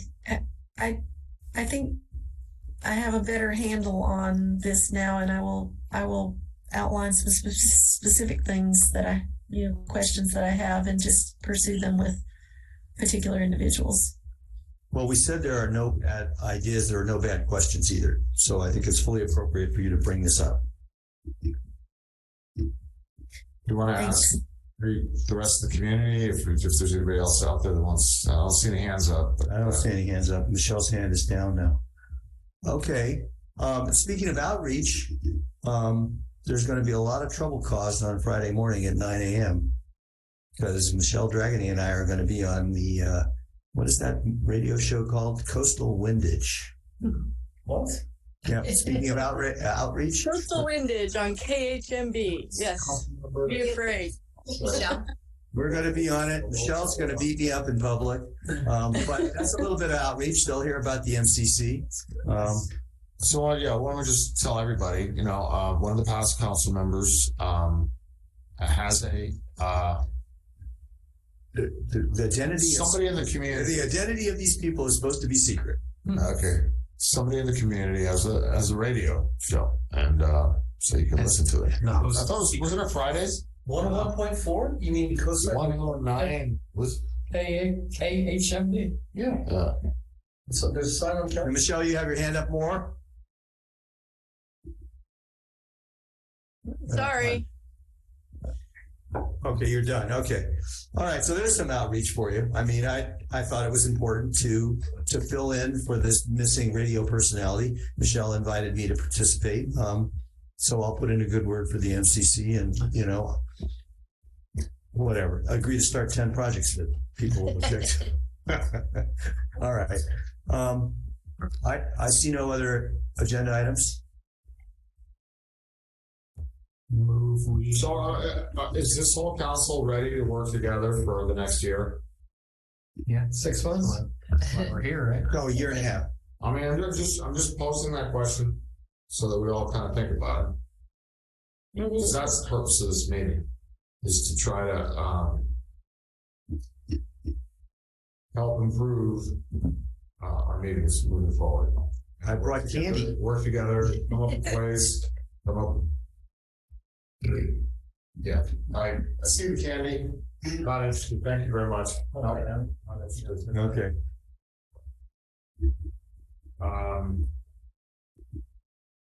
Yeah, I don't. As nice of a gesture it is, I don't think it's a solution to having meetings function better. With I think everybody's heard me that I feel, and I know it's very difficult to really kind of judge. Okay, this person should have this much time, whatever this, this person's starting to repeat. At some point, it's very difficult for the manager. Thank you very much, Greg, for being the chair. It's ultimately you got to make a lot of decisions like, okay, hey, we've heard you say your point. We have to make time, make it fair for everybody, move on. But also do it in a way to encourage people that have not spoken about, to make it friendly, right? We want the community to talk to us, right? I think we all agree. We want them to be able to, so it's a very fine line, like, making it warm for them and letting them talk, and then not letting them go on and on and on. So we're here to reflect the needs and wants of the community. That's why we're here. So I agree with you. And I would just suggest that everybody, if you have not done already, the Midcoast Community Council bylaws are posted on the website. You have to look at through, but you can kind of skim through it and see how it's organized and maybe some information there you could reference back later about the purpose of the MCC and how it functions, because it's all in there.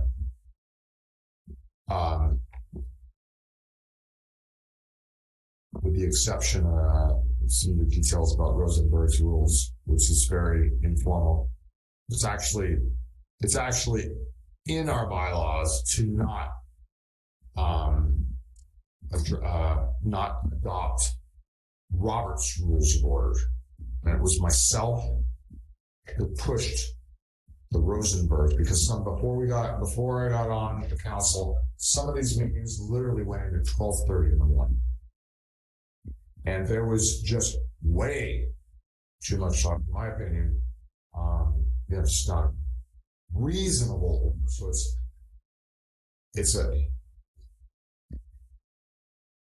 we want to preserve some informality, but at the same time not be so off and have a little bit of